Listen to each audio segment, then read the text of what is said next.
Just going to give people a chance to start joining. If you haven't downloaded the notes, feel free to do so straight away. And obviously, as we go along, feel free to pop anything into the chat if there's anything you want me to respond to.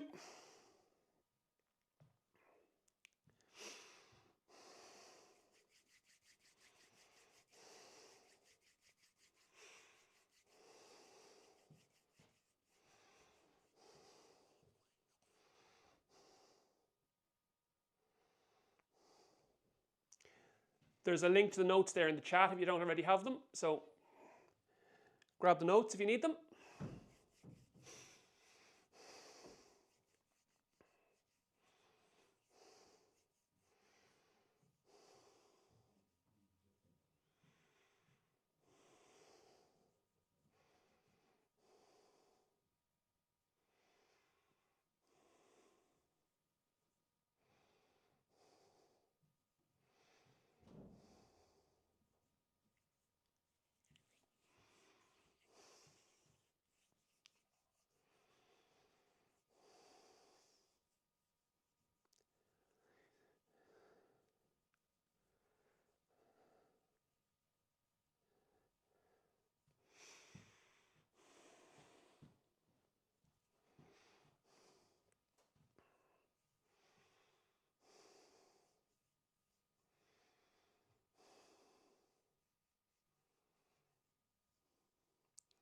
So the chat's live there, guys. So if you have any questions, pop them into the chat. I'll do my best to answer them for you.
Hello, Orla.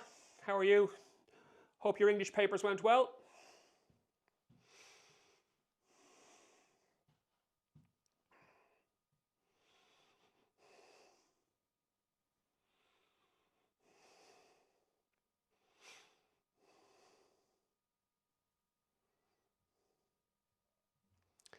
Yes, Sarah, I'm going to actually talk a little bit about that once we start the class. The way to go about your timings and how much time to spend on each question. I'll kind of talk you through that in a little bit of detail once kind of everybody's had a chance to join. So I think we'll probably start off with that before we start going through any kind of questions at all. So I'll certainly talk you through that. Hello, Lee.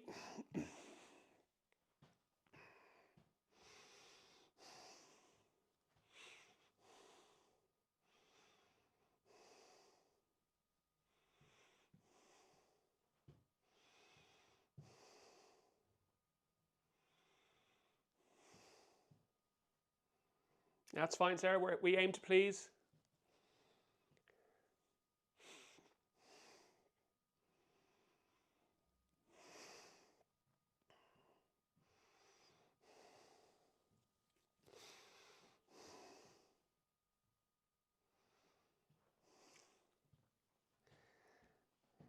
Hello, good evening, Luca. How are you?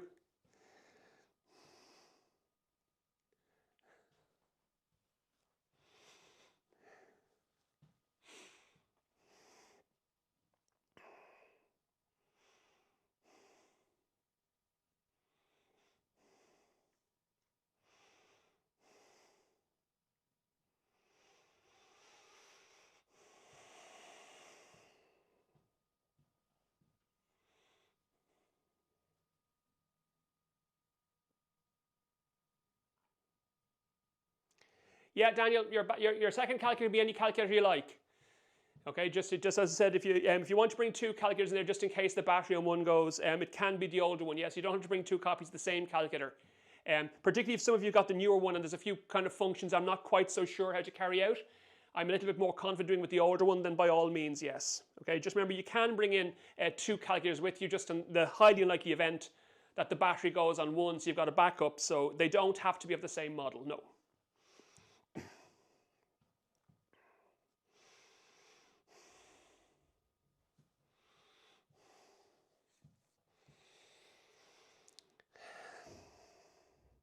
Hello, Dylan, how are you?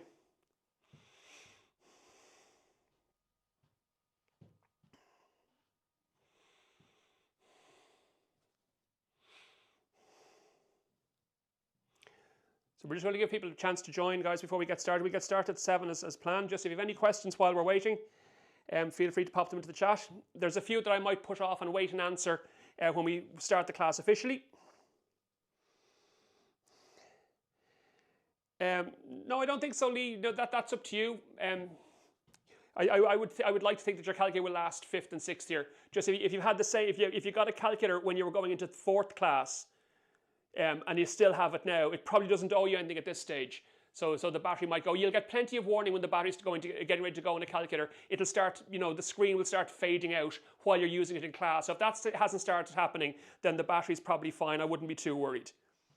Okay, so I wouldn't. Yeah, Shal, I'll actually talk to you about the proofs. I'm going to mention the proofs again specifically once we kind of officially start the class. I'll get stuck into that. So I'll talk you through the proofs and the timing. All right. Camille asked if do I need financial maths?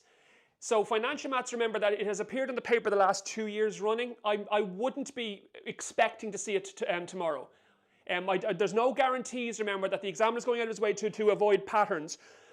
Excuse me, but certainly I think it would be a surprise if we see financial maths tomorrow. So if you haven't got financial maths, I wouldn't be too concerned going in tomorrow. Obviously, as I'll talk to you when we get the class started here, I'm not going to try and learn new stuff this evening anyway.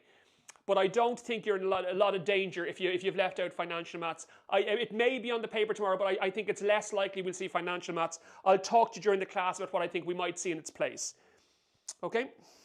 And as I said, I'll talk to you about the proofs and theorems once we start the class there. So the timing, the two questions I was asked there, one about timing during the exam and the proofs and things to have a look at. I'll talk to you about those once we start the class when everybody's here, if you're okay with that.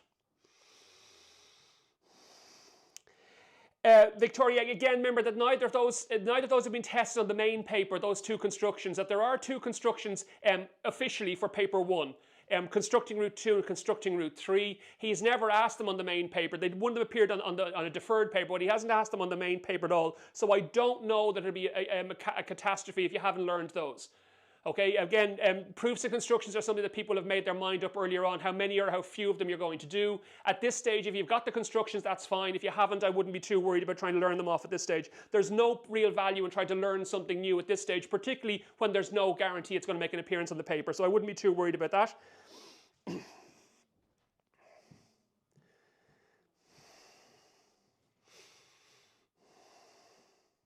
Yeah, Jamie, we'll talk about complex numbers in here. So there's a couple of complex numbers question notes here we'll have a chat about what that might look like tomorrow.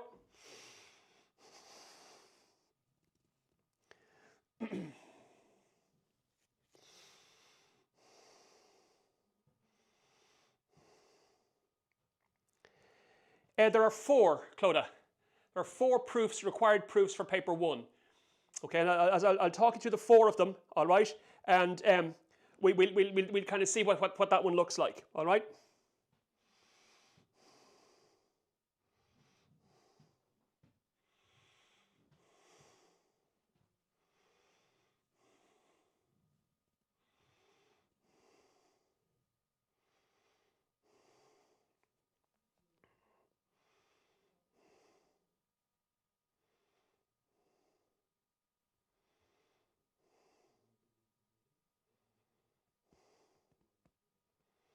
Yeah, so obviously, I'm going to talk you through what I think the plan should be to get you over the line here. What your plan should be for tonight.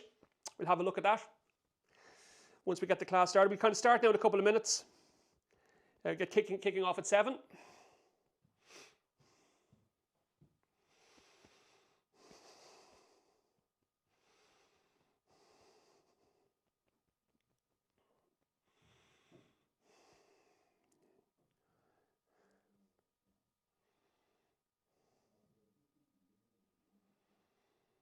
Not really, Circa. I wouldn't be too thinking about paper 2 just yet. The only one that could make an appearance tomorrow, remember, is trig graphs. That trig functions, he's done that. He can test trigonometric graphs as trig functions on paper 1, where the maths are the very same. I think it's a bit more likely this year that trig function will make an appearance on paper 2. Because it was on paper 1 last year, but we'll kind of talk about that. But again, I wouldn't be fixating too much on typical paper 2 stuff. Try and focus your attention on the paper 1 stuff for tomorrow. All right, but trig graphs is one in particular that could make an appearance on paper 1 tomorrow. All right, when you're dealing with trig functions. But the maths that are involved in the question that we're going to talk about briefly anyway in the class tonight. All right.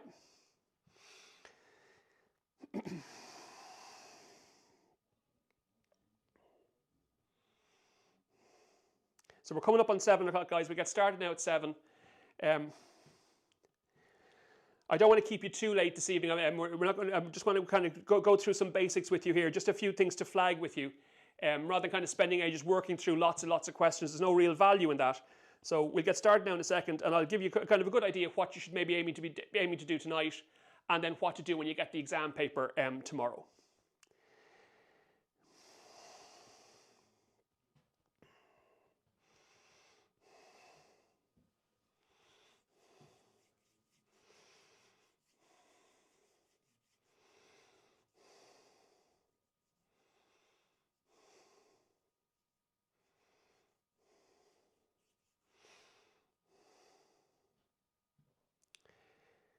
I'm hoping the class we should be done, but we should be done by 9 easily this evening. The way we're going to go through it, so that's the plan. I don't want to be keeping you too late. I know some of you have got geography tomorrow as well, so we're just going to have a quick run through some stuff here. So I don't see us being here any later than about 8:45, 9 o'clock.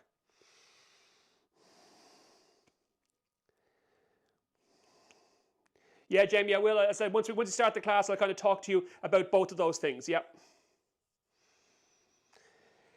Yeah, Owen, you can bring your own geometry set with you. You can't bring your own formula booklet. That the formula booklet is provided for you, but everything else you have to provide yourself. So you bring your own calculator and you bring your own geometry set for both papers. You don't bring your own formula booklet. The examiner will provide you with a formula booklet tomorrow for use during the exams. All right. So you bring everything else you want to bring. You supply yourself.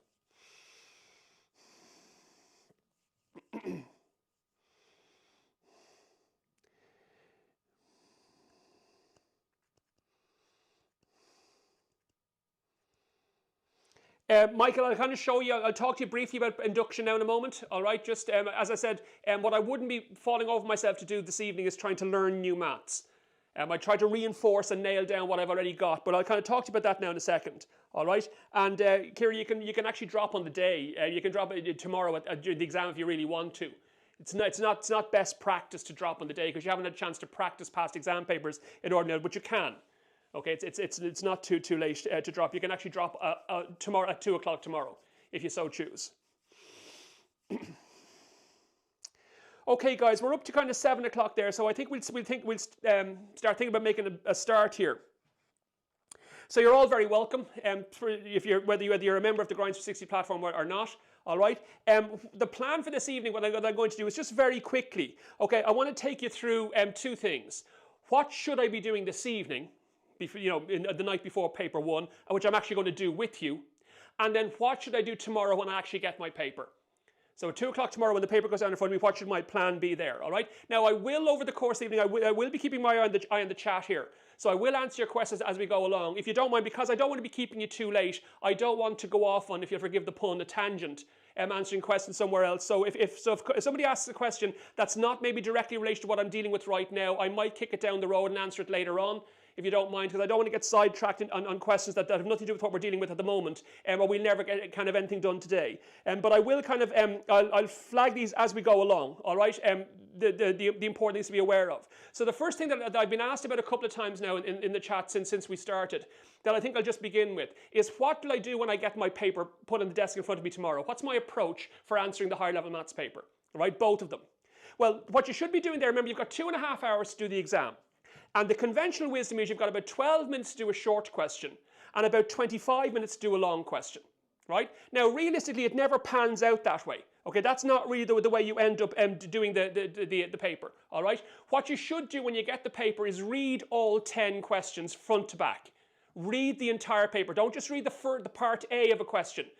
Okay, read the entire question, because a lot of you have made that mistake in the past. You read question 8, part A, say that's a doddle, that looks nice, that's an exponential functions question, I've practiced that, I've studied that, so I'll do question 8, and then you realise when you start doing the question that only part A is exponential functions, the rest of it is something else that you're not prepped for.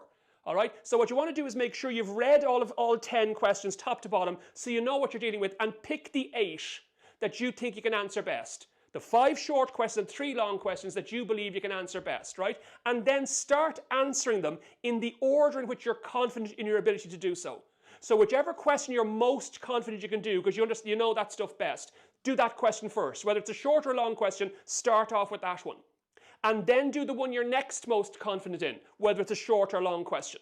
That's the way to approach the paper. Do the questions you're most certain you can do first, at the start of the paper, because that'll do 2 things. What that'll do is it'll mean that very quickly I start getting my score moving. So I start getting marks on the board straight away. I'm answering questions I know how to do. I'm building a score here, and it starts making you feel I'm in the paper now. Okay, I'm off and running. I've got my score moving. It also means that you'll get a number of your questions done quite quickly without using up too much of your time, because you're not going to stop and think all the time, because you know how to do these questions, right? So what that means is when you get to questions further down the line, when you're less sure how to do, you'll have more time to do them. You'll have done a big chunk of your paper without using up too much of your clock, so you can use that extra time to think about the questions you're less sure how to do down the line. So you pick your 8 questions to begin with and then do them in the order in which you're confident in your ability to answer them. That's the best approach to the exam. So what that means, if you do have run out of time at the end of the paper, while you're doing a question, you weren't particularly confident you're going to be able to answer anyway. You're not going to run out of time on a question that you would have been able to smash. All right? So that's the basic approach I would take when I'm dealing with the papers. All right? Make sure you don't leave any blanks. Okay, that's the key thing, that for your 8 questions, even if you're making stuff up, make sure you put something in every blank. Okay, for every question that you attempt something, right? Remember, the one thing you can be certain of, if you leave a box blank, you get 0 marks. You get nothing for a blank, for an empty box, right? So put something in there. Remember, the more difficult a question is on the Leaving Cert paper, the fewer marks it ends up being worth, and the more generous the marking scheme will be, the less you will have to do to grab those low partial credits. Okay, so don't leave anything blank. That doesn't matter. It doesn't matter whether you're just trying to get the H6 tomorrow or whether you're trying to get the H1. It's all the same. Every part of the question, try and put something down, right? If you're trying to get that H6, don't leave any blanks. Okay, if you get the lowest partial credit mark on every question across both papers, you typically get a score in the high 30s. So you're just off the 40% pass mark just by doing that. Then you don't have to get very many questions right to pull yourself over the 40 very quickly. It's the blanks that kill your score. If you're trying to get that H1, it's those little 5-mark parts of a question that are tricky. They're designed to separate who's getting full marks from who isn't. Again, try not to leave those blank. Put something down. Try and grab 2 out of 5 marks. That your approach should be, I don't leave any blanks on the paper at all in the 8 questions I'm trying to attempt. All right? We always get the question, should I maybe do all 9 or do all 10 questions or do 9 of them? Well, that depends on how the rest of the paper has gone for you. I wouldn't be planning on that. That wouldn't be my strategy. I'm going to do all 10. What I would do is I'll make sure I've done 5 short and 3 long to the absolute best of my ability. I've gone back through them, I've made sure I've attempted absolutely everything, I've checked them as far as possible, and if it turns out, having done that, you have extra time available to you, then by all means take on a 9th or 10th question. But that would only be time permitting. I'm not going to try and rush the 8 that I'm thinking are going to count, to try and make room for an extra question or 2 at the end. Okay, remember that a 9th or 10th question won't count at all unless you score more marks on that question than one of the 8 you did previously, which shouldn't be the case if you made your choice at the very beginning of the paper correctly. So if you pick your 8 questions correctly and you've chosen the 8 that suits you best, then doing a 9th or 10th question won't make any difference. Okay, because they won't count. They won't even be looked at, right? So that's how I'd be approaching the paper. All right, read the thing cover to cover first, covering it in a lot of detail, okay, and pick your 8 questions and then do them in the order in which you're confident in your ability to do so, making sure you don't leave any blanks. That's the best strategy you can go with. All right? So in terms of what we should be doing tonight, because there's a few kind of questions coming in here about what we should know and what we shouldn't know. What you don't want to do tonight now is freak out about stuff you think you don't know. That's what people will always do on the night before an exam like this. You're going to fixate on, oh, I don't know this yet. Should I look at this? Should I look at that? Okay, you obsess about the stuff you feel you don't know instead of thinking about the stuff that you do. Right? That's a bad strategy because all that does is wind you up. You're going in panicking tomorrow, what happens if something I haven't studied comes up on the exam? Instead of thinking about, I'm fairly sure that a lot of stuff I have studied is going to come up on the exam. All right, so what you should be doing tonight, what I'm actually going to do with you here, all right, is I'm just going to take you through a couple of things, just kind of reminders. Here's the stuff that's on paper one, here's what the question might look like, and here's how you go through it, okay? I'm not going to be going line by line. It's the reason why I've given the solutions here. If you're studying tonight, what you don't want to be doing is trying to do loads of questions, because remember, doing a maths question takes time. So if I choose to do out lots of maths questions here, I'm not going to get very many done because I don't have that much time available to me in a single night.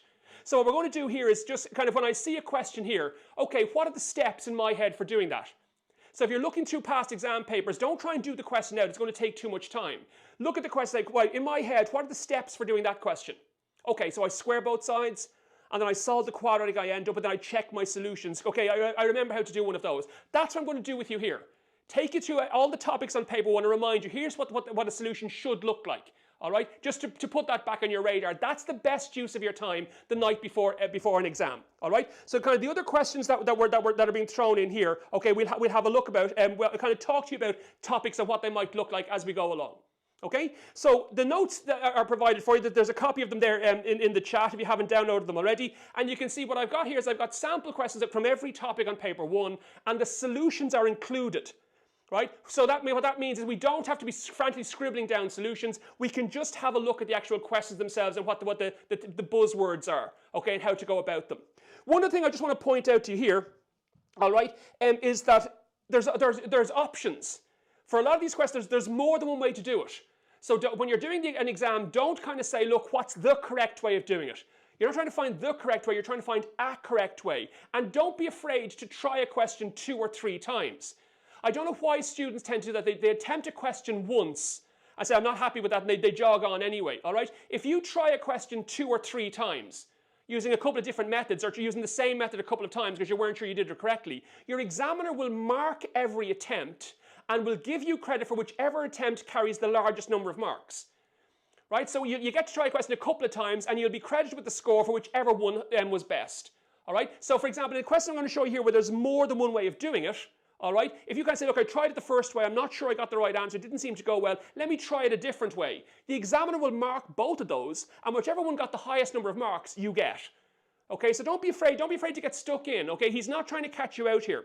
So the first topic we're going to have a look at there, as you can see, is algebra. So remember, algebra, you're probably looking at a couple of short questions on algebra at the start of the paper. Normally the very first questions in algebra 1, it's probably going to be stuff you recognize to try and settle you down.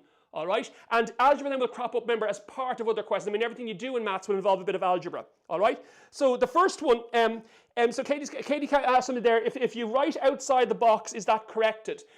The examiner's not told to ignore anything that's outside the box or anything like that. The one thing to be careful of is that the reason that you've got this highlighted box here is the SEC will guarantee you that anything that's written inside that box will scan properly.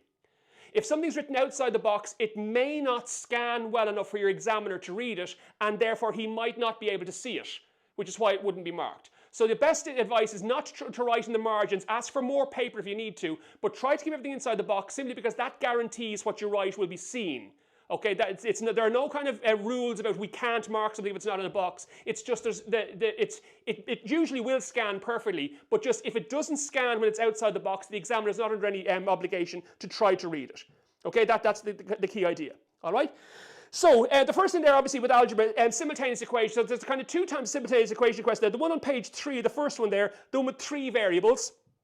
Okay, so remember that the one 3 variables here, you've got a couple of options for doing that. First thing you want to do maybe is to do it by eliminating a letter. So I would try that first. And when you're trying to do one of those, just take your time. Most students who lose marks in a question like this, they do it because they make an arithmetic error. They're trying multiplying everything by 2 and they forget to multiply one of the numbers by 2, or they make a sign error, and then your answers get ugly at the bottom. Okay, so just if you're doing one of these, make sure you take your time with it. So all you can see there, all you do is you pick any 2 equations from the 3 that are there and eliminate whichever letter they have in common. right? So you can see, for example, if I chose these two equations here, equations 2 and 3, those two, all right? You can see that they both have x in common. So I could eliminate the letter x from those two, okay? Or what I've done in the actual solution you're provided with here, all right, that I've taken the top two equations, the top one and the third one, right? So I've taken this equation here and this equation here, numbers 1 and 3, and I've eliminated the letter z because that's the letter they have in common. You can see there's a minus z in this equation, there's a minus z there. So those two equations have z in common, I'll just eliminate that. And when I eliminate the letter z, you can see I get this equation here, minus x plus 5y plus 7 equals 0, and I can solve that with the third equation, which has the same two letters that I'm left with there. Okay, so I get down to equations. So the key thing is just take two equations and eliminate whatever letter they have in common. And then you should be left with equations that you can solve that have the same two variables in there, which is what we've done here to get your solutions. Remember, you can also do that by substitution. That if I just maybe flag that for you very quickly, that just in terms of substitution, right, that you can also do it by substitution. If you look at that that second equation there, you've got 2x plus y minus 3 equals 0. If there's a letter that has no number in front of it, I can do a substitution. So if I get that y by itself, I get that y is equal to minus 2x plus 3. See it by moving the 2x and minus 3 across here. And if you look at, say, the other equation that contains y, look at the very top equation. 2x plus 5y minus z plus 4 equals 0. See it? So this equation has y in it. I get the y by itself here. I can then sub that in for y in the other equation, which has the letter y in there, right? And you can see that equation will be 2x plus 5 times minus 2x plus 3 minus z plus 4. And see, when you tidy all that up, multiply the brackets out and bring your like terms together, that equation will only contain x and z. Okay, it actually ends up looking like that. I think the equation is minus 8x minus z plus 19 equals 0. So if I multiply the brackets out there and bring the like terms together, I get this equation here. It contains x and z, the same as the one I haven't used yet, equation number 3. See it? So I can solve those two simultaneously now to get my answers. So when you're solving simultaneous equations, you can do it by eliminating a letter. So just pick any two equations and eliminate whatever letter they have in common, or one of the letters they have in common. You can do it that way, or you can do it by substitution. You've got those two options. So if I got a really messy one, what I'd be thinking in my head is I might try doing it by eliminating a letter first. If that gets messy or I'm not sure what to do, I'll maybe try it using substitution instead. The examiner will mark both and give you credit for whichever one carries the largest number of marks. Okay, so you've got those two options there for solving that one. Right? So, okay, so that's the first one there. That's the kind. Ryan asked the question, what do you have if all three of them are the same three variables? Very same thing there, Ryan. Okay, that I've just mentioned there, that's how I do that. Just pick any two equations, eliminate the letter they have in common, or eliminate one of the letters they have in common, all right? And then pick a different pair and eliminate the same letter. Then you end up with two equations that have the same two letters and you can solve from there. All right, so it's that idea of solving simultaneous equations by eliminating letters or by substitution. Okay, you've got those two options there. They'll both work. All right. So Alex said, what about one with a square? Well, if we turn to page 4, Alex, there you go. And actually, I think this one's maybe a little bit more likely this year. All right, because last year he asked, as part of question 1 last year, he asked them with 3 variables. So, I mean, there's no pattern there at all, but just I think maybe this one's a little bit more likely. And you can see in the case this one here, this one is done by substitution. Right, so you've got one that contains squares. What you want to do in this case here, you can see you've got these two equations here. You've got that one contains a square and one that doesn't. All right, so you can see I take the one that doesn't and I rearrange it. I do that way, so I get the letter x by itself in this case here, and then sub that into the other one. Okay, so I sub that into the other equation here. All right, and I end up with a quadratic that only contains one letter, and I solve that. Okay, so you've got one that contains squares, rearrange the one that doesn't contain squares, sub it in, and then you get a quadratic that only has one variable in there, and you can solve that as usual. Now just be careful with that one. You can see when I solve the quadratic here, I get two values of y. Y is 0 and y is 1. Make sure you put the two of them back into this line here to find what the matching x values are. So you've got a pair of y values and a pair of x values, and make sure you pair them up. Okay, so which x value belongs with which y value? Okay, so that's the important thing with that one. Okay, to make sure that, so don't just find 2 x values and 2 y values. You'll lose a mark if the examiner can't see very clearly which x value belongs with which y value. Okay, So that's the simultaneous equations. Again, the chances are your short question may very well contain that. It has the last couple of the last couple of years. Okay, but make sure you've got those. Simultaneous equations should be in the paper somewhere. They're the two versions. Okay, cubic equation, then question 3 on page 5. Just this one here, remember, when you're solving a cubic equation, most of you are taught that kind of long way of doing a cubic where I try to find a number that works by trial and error. Just subbing values until I find one that works, then use that factor to make that root to make a factor, do my long division and put the answer equal to 0. So they're the normal steps for solving a cubic. That's what I mean by going through questions tonight. Rather than sitting down and actually doing it out, if you look at a cubic and say, right, what's the sequence of steps here? How do I solve a cubic? Okay, I find a number that works by trial and error. I use that to make up a factor. I do my long division in algebra. I put the answer equal to 0.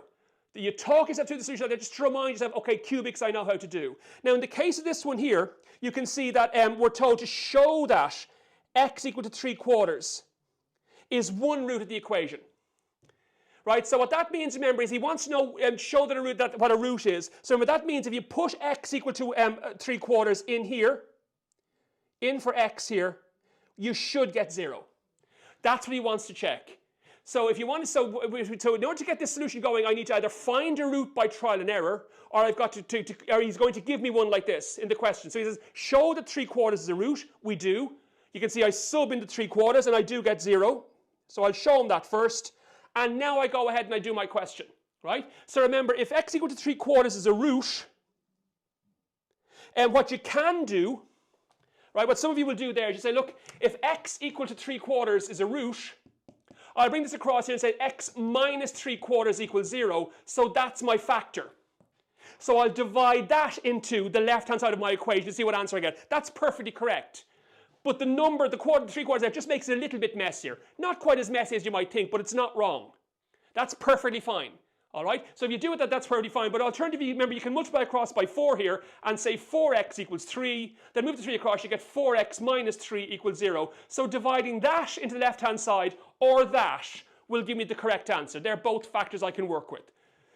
All right? Alternatively, once I've done the first bit, when I've shown the exam and I put the 3/4 in and I do get 0 on the left-hand side, I could now, if I want to try and find a whole number that works by trial and error, I could just do my usual solution now. That if you notice in the equation you've got there, all right, then in the equation as it appears here, you'll notice here that the number here on the left-hand side, that number there, the whole number that works, because remember, every cubic equation for leaving cert must have at least one whole number solution.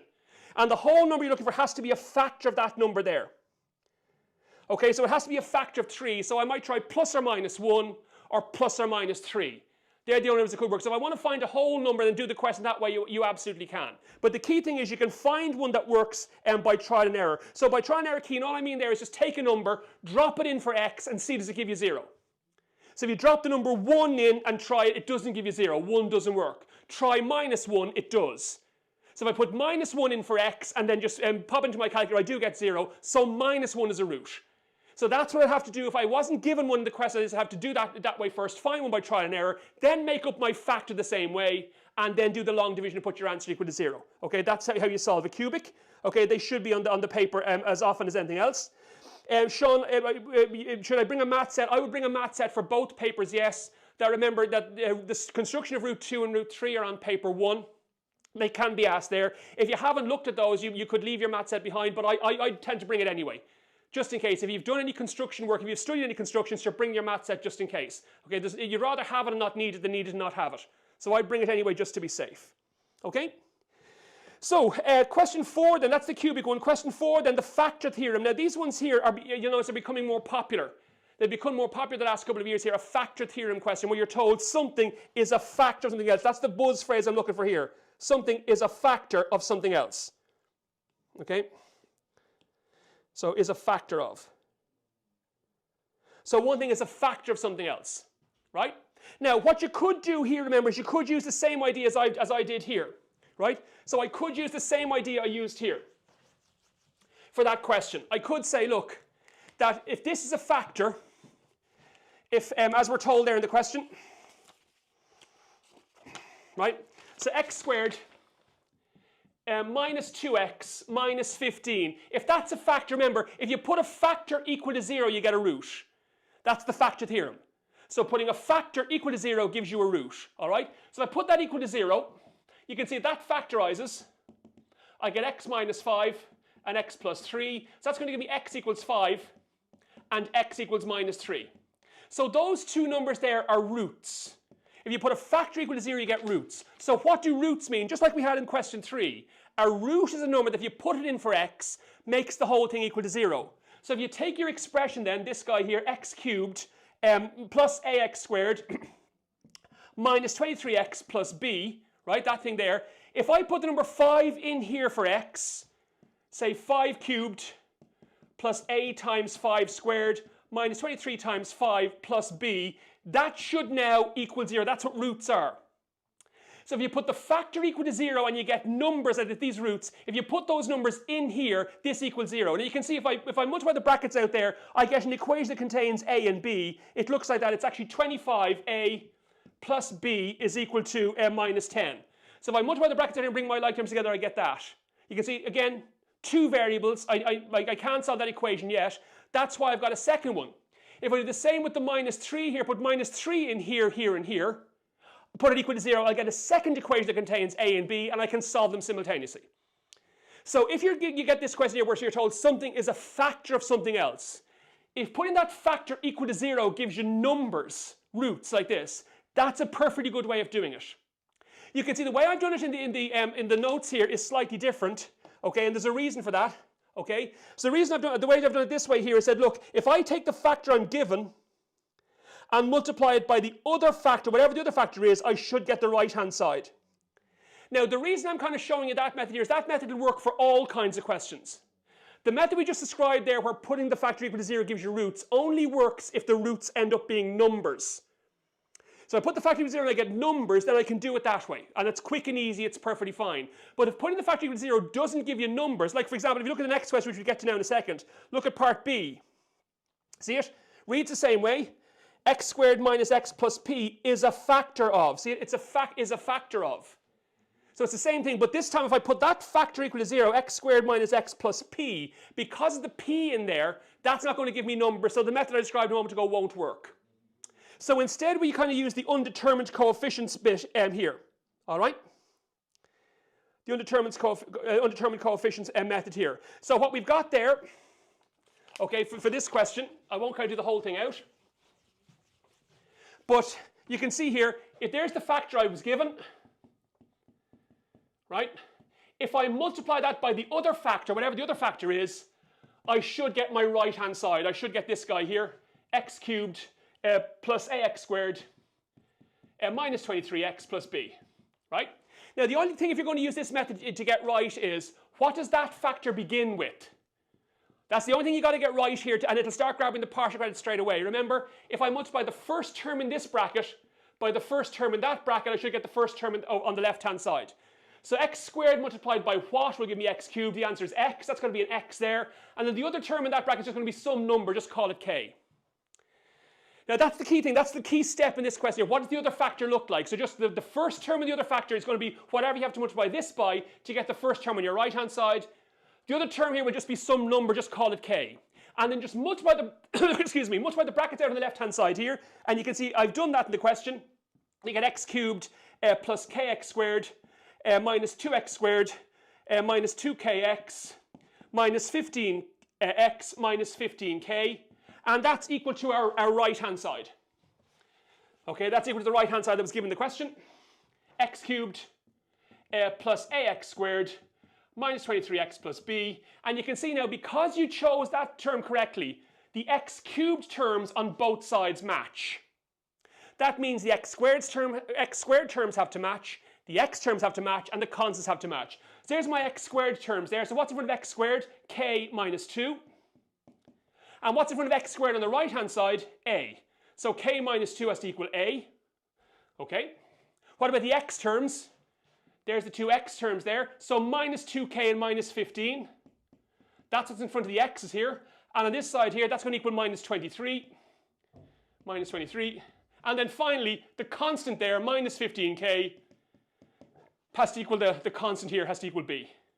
And then once you've written those three down, you can then mess around with those to find the answer to the question. Right? It's no problem here. One of those equations should allow you to find what k is straight away. You introduced k here. So one of these equations should let you find what k is. There's your winner there. Look at this one. This only contains k's here. So you get minus 2k is equal to, if you move that across, you're going to get minus 8. Okay? And that means divide across by 2, so k is equal to 4. And then putting k equal to 4 in there and 4 in there will give you your values for a and b. Mission accomplished. So that method there works whether this, when you put this equal to 0, you get numbers or not. Okay, that's the method I'm describing there. All right? So that's the way that one's done. Okay. So x plus k, so as I said, mark that, so that one there, the way I came up with that factor there, all you've got to do to make sure you get right, if you're doing the question that way with the undetermined coefficients, all right, is that factor there, the one I was given in the question, multiplied by our mystery guess, or other factor should give you the right-hand side here. And all you've got to be careful of is the term that starts that factor, right? So the first term in this bracket, multiplied by the first term in that bracket, should equal the first term on the right-hand side. So x squared multiplied by what will give me x cubed? The answer is x. And then the rest of that bracket will just be a number, just call it k. So this time the other factor is x plus k. Multiply the brackets on the left-hand side, then put the x squared terms equal, the x terms equal, the constants equal, and they're the equation you mess around with to find your answer. Because in part B, you can see it's the very, very same thing. Very same. This is a slightly different question, but it's done exactly the same way. All right? That this one here, you can see on this page, again, it reads the same way. Right? We're told that x squared minus x plus p is a factor of this. So there's the factor I've got, multiplied by the other factor should equal the right-hand side. So this time you can see again, what's the other factor look like? Well, the first term in this bracket, multiplied by the first term in this bracket, should give me the first term on the right-hand side. So this time the bracket has to begin with 2x, because x squared multiplied by 2x will give me 2x cubed. So it's going to be 2x, and then the other two one's just a k. Okay, so that method will work whether putting the factor equal to 0 gives you numbers or not. This method will always work for a factor theorem question. Multiply the brackets out on both sides. All right, put the x squared's x as a numbers equal, and then just mess around with the equations you end up with to get your solution. Okay? So yes, Brian is the short answer. So Brian asked a really good question there. If there's two different ways of doing a question, if you do it two different ways, you get different answers. Will you get the marks? Absolutely. The exam would say, look, you tried it one way, you got it wrong. You tried the other way, you got it right. You get full marks. Okay, so you will get credit for whichever one carries the largest number of marks. So when you've got options like this, the reason I'm trying to stress with the algebra, when you've got options, don't be afraid to try a question more than once.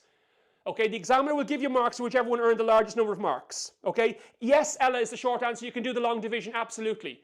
And if you're good with long division, by all means do so.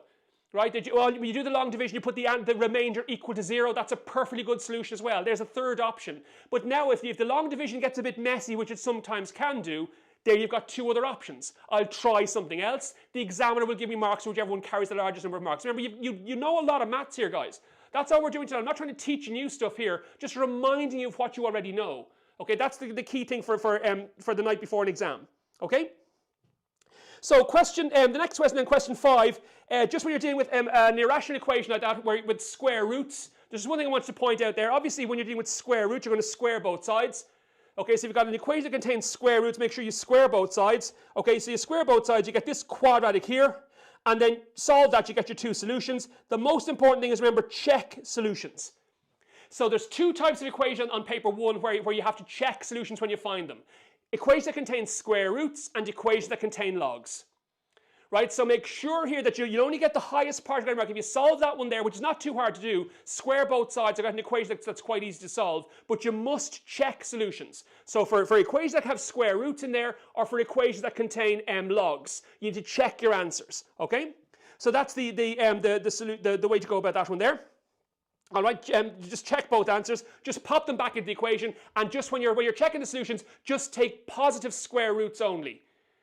Okay, so positive square root, so for example, the square root of 4 is just 2. It's not 2 or minus 2. When you're checking answers, just put in your values back into the original equation and take positive square roots only. Okay, check if the numbers work. If any number doesn't work, make sure you cross it out very clearly, but you must check your answer when you're dealing with square root equations.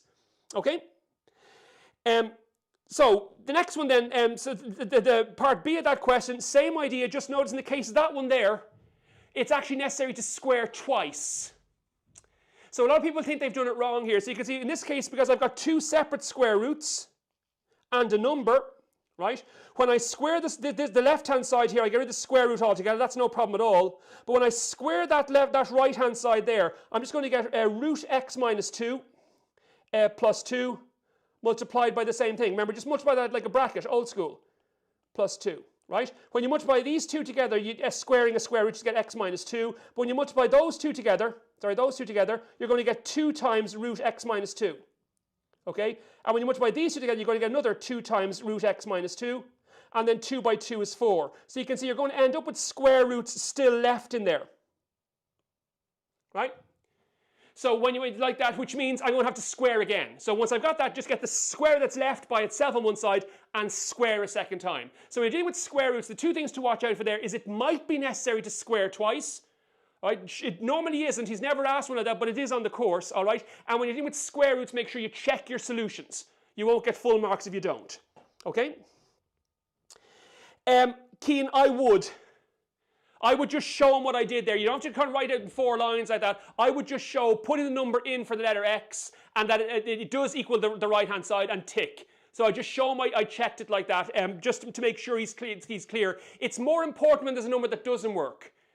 Okay, I think it's less likely he'll penalise you for not checking answers if they both work. Because he'll have to assume, look, I'll assume that the student checked them anyway. Okay, but if there's one that doesn't work, he'll want to see that very clearly. Just make sure. I mean, my approach when I'm doing maths here is, if I try to make sure I'm as precise and accurate with the small things, it makes it more likely I'll be accurate and precise with the bigger things that actually matter. All right, so stuff like that where I'm just writing down that line to show the examiner I checked my answers, why not put it in? Okay, if he wants it, it's there. If he doesn't want it, he'll ignore it. But just, if I didn't put it down and was on the marking scheme, I'd be furious at myself. So write it down, show him you did that. Show him that you checked your answers. Okay? So as I said there, if you look at the solution as it is there, Daniel, that because when I square the right-hand side, it's root x minus 2 plus 2. So if you treat that like a bracket and multiply the brackets out, you still have square roots in there. You don't remove the second square root when you square the right-hand side, because you've got to treat the right-hand side as a bracket and square it accordingly. So you'll be left with a square root there. That means you have to square a second time. Okay, so if that happens, it is possible. It can be the case. All right? So as I said, if you just look at that one there, because kind of 2 of you have asked me on that. So if I did have that question there, right? So just to kind of flag that very quickly. So the equation looks like this, right? We've got square root 3x minus 2 equals square root x minus 2 plus 2, right? So obviously when I square both sides, there's no problem on the left-hand side. Okay, that's fine. Square and square will cancel. I just get 3x minus 2. But on the right-hand side, I'm multiplying a bracket by itself, right? So you can see on the right-hand side here, I'm going to get a square root x minus 2 plus 2 multiplied by itself. Like that, see it? So when you multiply this by this, that's root x minus 2 by root x minus 2. That's root x minus 2 squared. That's just x minus 2. So there, you're squaring a square root. That cancels. But look at this. When you multiply those two together, I get 2 times root x minus 2. When I multiply these two together, I get 2 times root x minus 2. And then 2 by 2 is 4. Right? So you can see when I bring these together here, I've got x, that's plus 2, right? And then I've got 4 of these, 4 times root x minus 2. Okay, sorry, plus like that. So that's my left-hand side here, x plus 2 plus 4 times root x minus 2. So I squared both sides, but I still have a square root in there. So I have to square it a second time, so I'll move these two over onto the left-hand side here. That becomes a 2x. That becomes a minus 4. Is equal to that, and now square both sides again. Right, so it'll only happen when you've got 2 square roots and a number or something like that.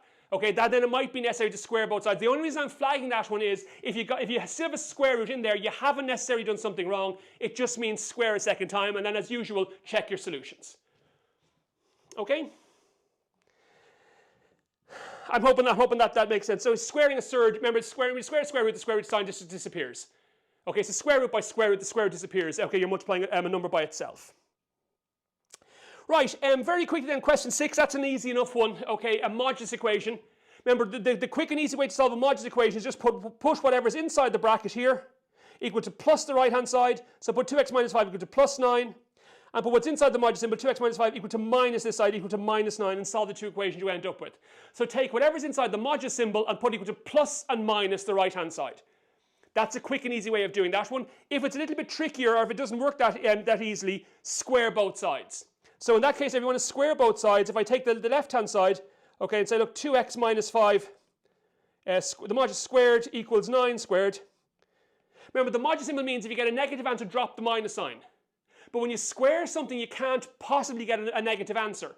All right? So the modulus symbol becomes irrelevant. So once I decide to square both sides here, okay, it means that the modulus symbol now becomes irrelevant, and I can just rub it out. And I just square like that. See it? So when you square both sides, the modulus symbol becomes irrelevant. You can just ignore it and square that bracket as it is. You get 4x squared minus 20x plus 25. The 9 squared is 81. If you bring everything on the same side and solve the quadratic you end up with, you get the same two answers. So again, options, options, options. Okay, I can square both sides, or I can just put what's inside the modulus symbol equal to plus or minus the right hand side. If I try one, it doesn't work, I'll try the other. I've got a backup. Okay. Then in algebra, then just two other things just to flag very quickly, because somebody asked me one of these earlier on. Okay, when you're solving a quadratic inequality, again, another very common question to make sure you can do, a quadratic inequality. Again, in my head, what are the steps for doing that? First of all, get everything onto the same side and treat it like an equation first.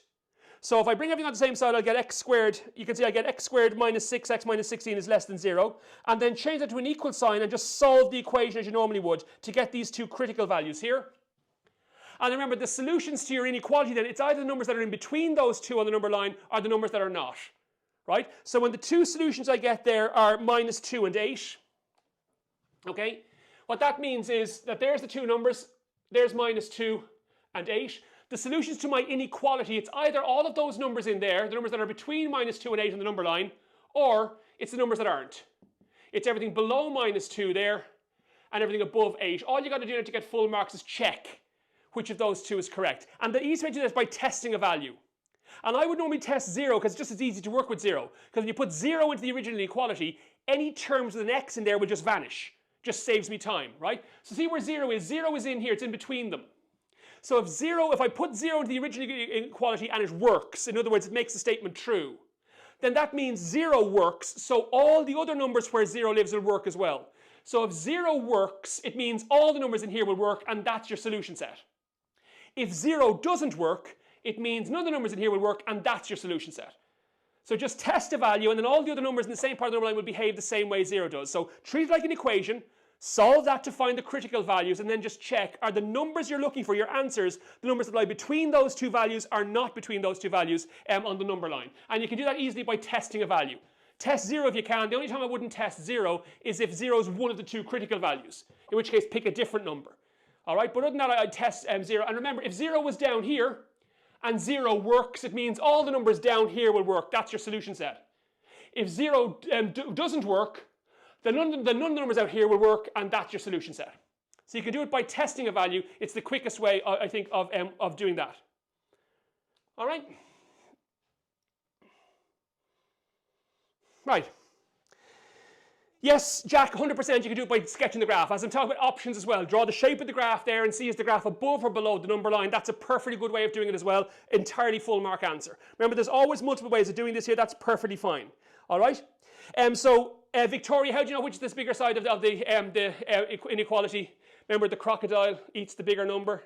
All right, we want to go back that far. So the wide part of the symbol is facing the larger number. Okay, that's the idea there with that one. All right? And that's how you check it's going the right way. So remember, what I would do there, Isabella, if I sketch my number line like that, even if I write the inequality wrong, I'll get the highest partial credit mark. I may only lose 1 mark. I've solved the inequality, I've identified the correct solution set, I just haven't written it as an inequality, so I'm probably going to get 9 out of 10.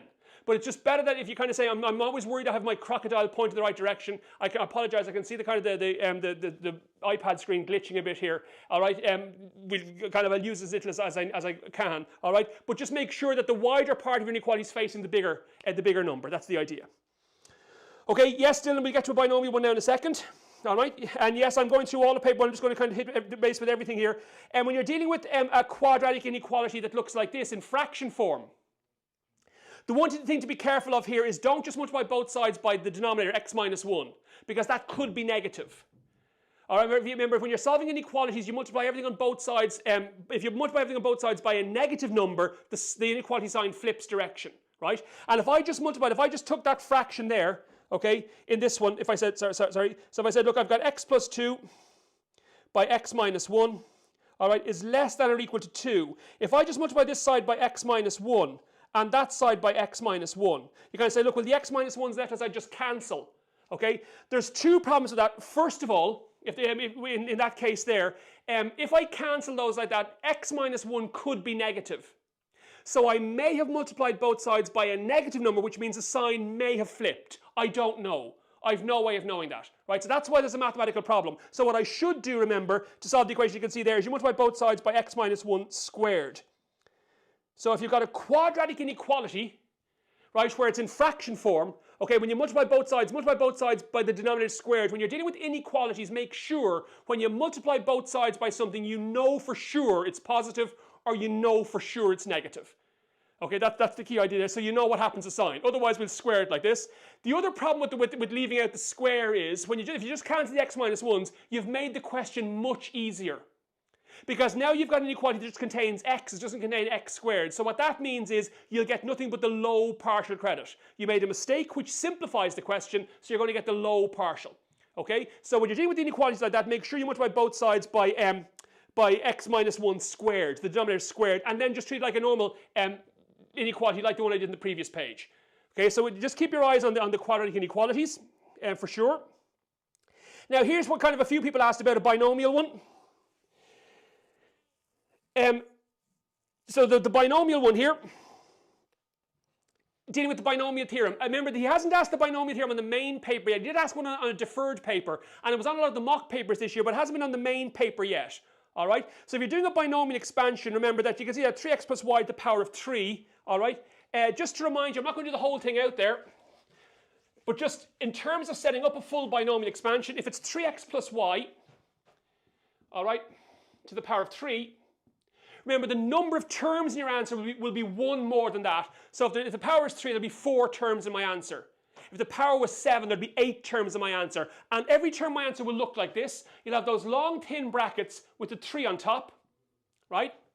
And then each of these two in separate brackets of their own, 3x and y like that, right? So all I would do is I would write that down 4 times because there'll be 4 terms in my answer, right?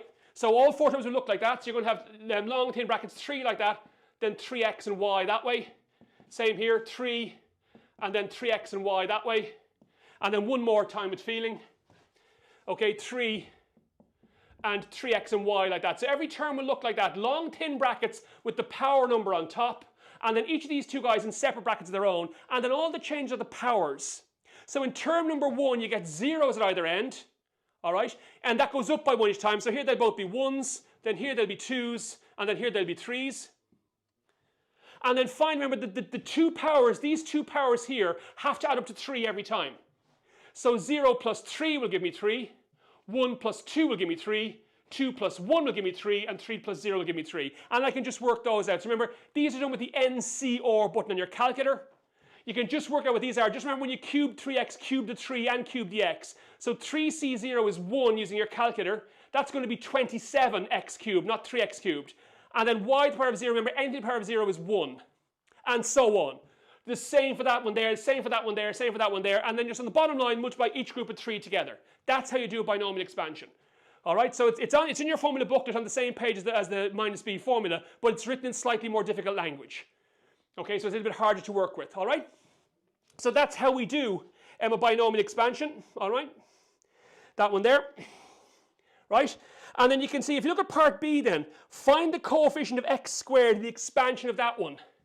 So x squared minus 2 over x to the power of 7. So it's one specific term he's looking for here, not the whole thing. Now, if you can jump right to the term you're looking for, that's brilliant. You can go straight there. But if you can't, you can just do the entire expansion. Can't you write out the whole thing? There's nothing wrong with writing out all 8 terms. Remember, the power here is 7, so there'll be 8 terms in your answer. right? So if you do that there, if you can write out all 8 terms, then just look for the one that contains the x squared, and that's the one you're looking for. But I don't have to. If I remember what each term will look like there, remember, they'll all have those long thin brackets, okay, with the power, which is 7 on top, and then the x squared and the minus 2 over x in separate brackets of their own. So every term will end up looking like that, right? All I got to do is look at the powers. So in order for me to have an x squared in my final answer, there need to be 2 more x's above the line than there are below. So what would that end up looking like? Well, you can see I just can mess around with the powers if I want to. If I put a power of 3 here and a power of 4 there, do you see the way you're going to have 3 to the power of, you're going to have x to the power of 6 above the line and x to the power of 4 below the line. So the 4 below the line will cancel 4 of the ones above the line. You'll be left with x squared upstairs. Now if you can do that, great. It just means I can get there quickly. If you can't, just write out the entire expansion. Find the one you're looking for and get full marks, right? And remember, the number at the end there, the 4, is the same as this one in here. So that's how I got that term there. That's the one I'm looking for. I just worked that out as before. Okay, so that's how I do a binomial one. So just make sure you know how to do a binomial expansion. The number of terms in your answer is 1 more than the power. And each term has the same format. It's long, thin brackets, those NCR brackets with the power number on top. And then each of the 2 things inside the bracket in separate brackets of their own. And if necessary, you can write out the entire expansion, or if you know how to, you can just zoom in on one particular term if that's the question asks you. But he hasn't asked one of those. It is perfectly possible you could put one on the paper tomorrow. It's not a problem. Okay? The next one then, you can see the last kind of algebra question then before we kind of move on. Question 9. You can see here it says a function is defined as 2x squared minus 8x plus 1. You're asked to write it in the form a times x plus b squared plus c. In other words, you're asked to complete the square. So this question is all about completing the square. So you can see the method I'm doing there, they're kind of, again, unsurprised, there's 2 ways of doing it, all right? What you want to do is work out what would the number on the end here need to be, so that when I factorize that, I'd factorize into 2 matching brackets. Now, I'm never going to get 2 matching brackets when there's a number in front like that. So when there's a number from the x squared like that 2 there, you're never going to be able to get that to factorize into 2 matching brackets. So if there's a number in front, pull that outside a bracket first. There's your low partial credit. Okay, so pull the number outside a bracket like that. You can see that's what we've done the first line there. Just pull 2 outside the bracket and just then divide each of these things by 2. See what goes inside the bracket here. And then work out what would the number at the end here need to be for what's inside the bracket to factorize in 2 matching brackets. 2 identical factors. All right? And you can see what that number there needs to be. It's always take the number in front of the x, halve it, and square your answer, right?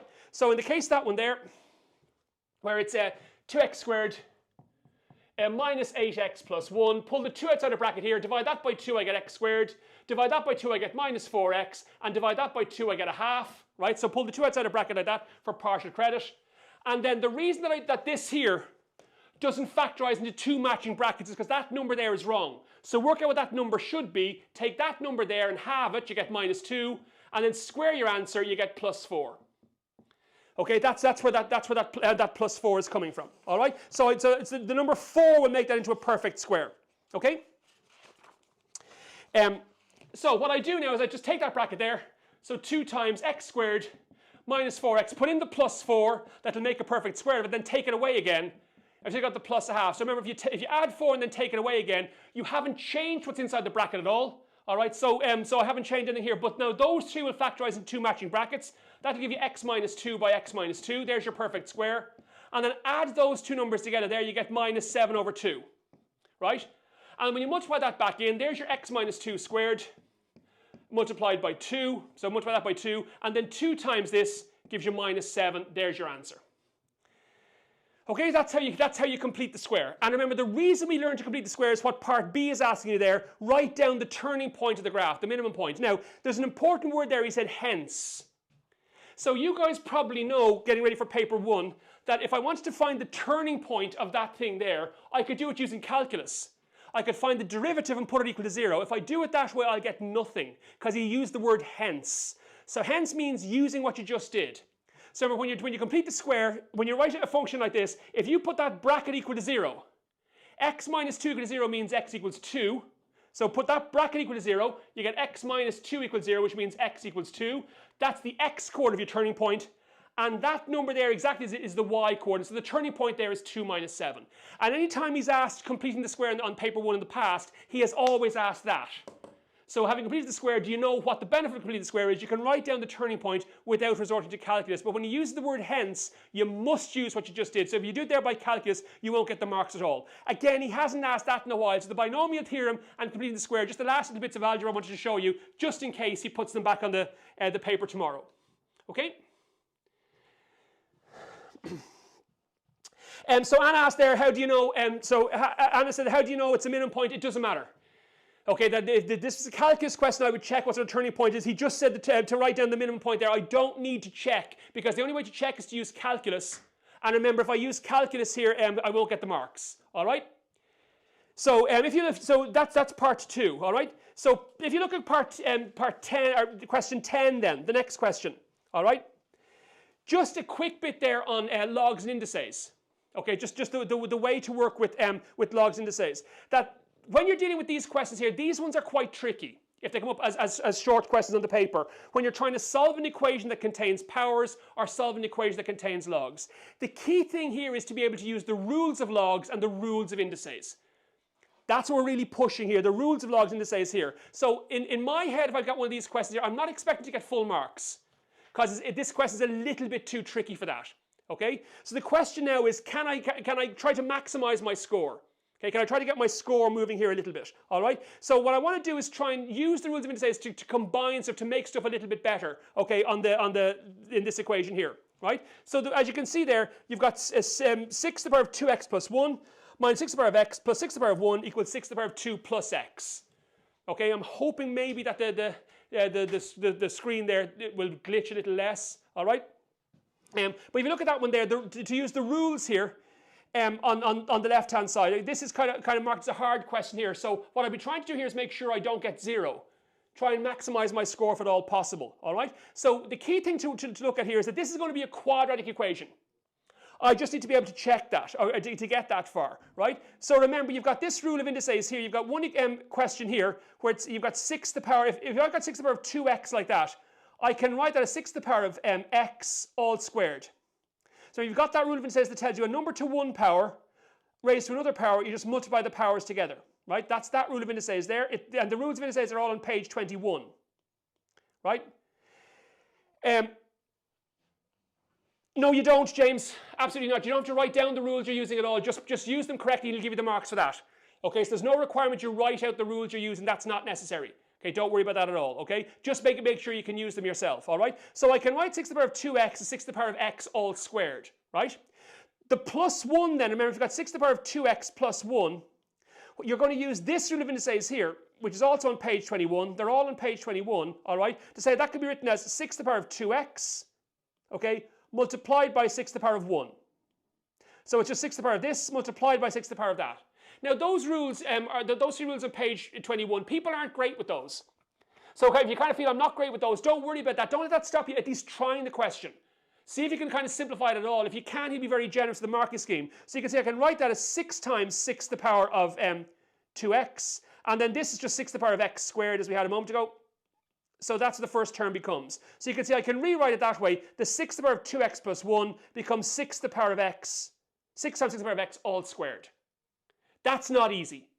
Okay, and it's not supposed to be. That's why these questions are far less common. He's only really put one of these on the paper in the last kind of 7 or 8 years because the difficulties are right at the very beginning. All right, so I'd work that one out first. 6 to the power of x is fine. 6 to the power of 1 is just the number 6. And then this one here, see if I can do the same thing. It's 6 to the power of 2 plus multiplied by 6 to the power of x. Using the same rule there, that's just 36 times 6 to the power of x.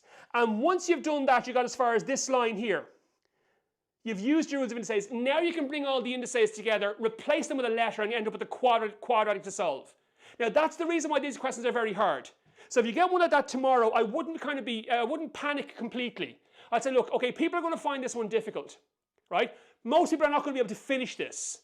So people are probably not going to be able to finish this one particularly well. So let me just see if I can grab those partial credits by rearranging any of the terms that have powers in there by using my rules of indices. So open page 21.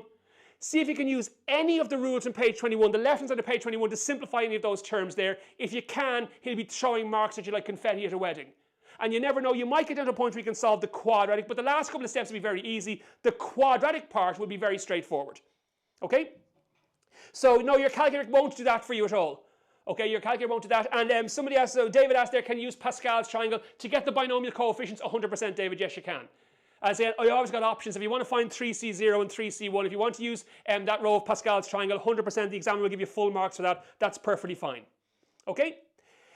It's very unlikely, Jazz, at higher level that just by writing a formula down you'll get marks. You'll have to at least do some substitution. So you don't have to substitute it fully, but if you write down the correct formula and you put any of the numbers in the right positions, he will give you the low partial for that. But the formula alone at higher level is unlikely to get the partial credits, usually. Okay, so I wouldn't be kind of banking on that. All right? So question 11 then, it says solve for m in the following equation. There's a bog standard quadratic.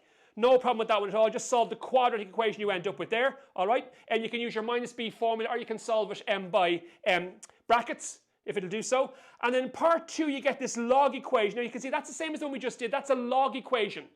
That's much harder. So again, in my head, the plan is to try to use the rules of logs to write that as a log equals a number.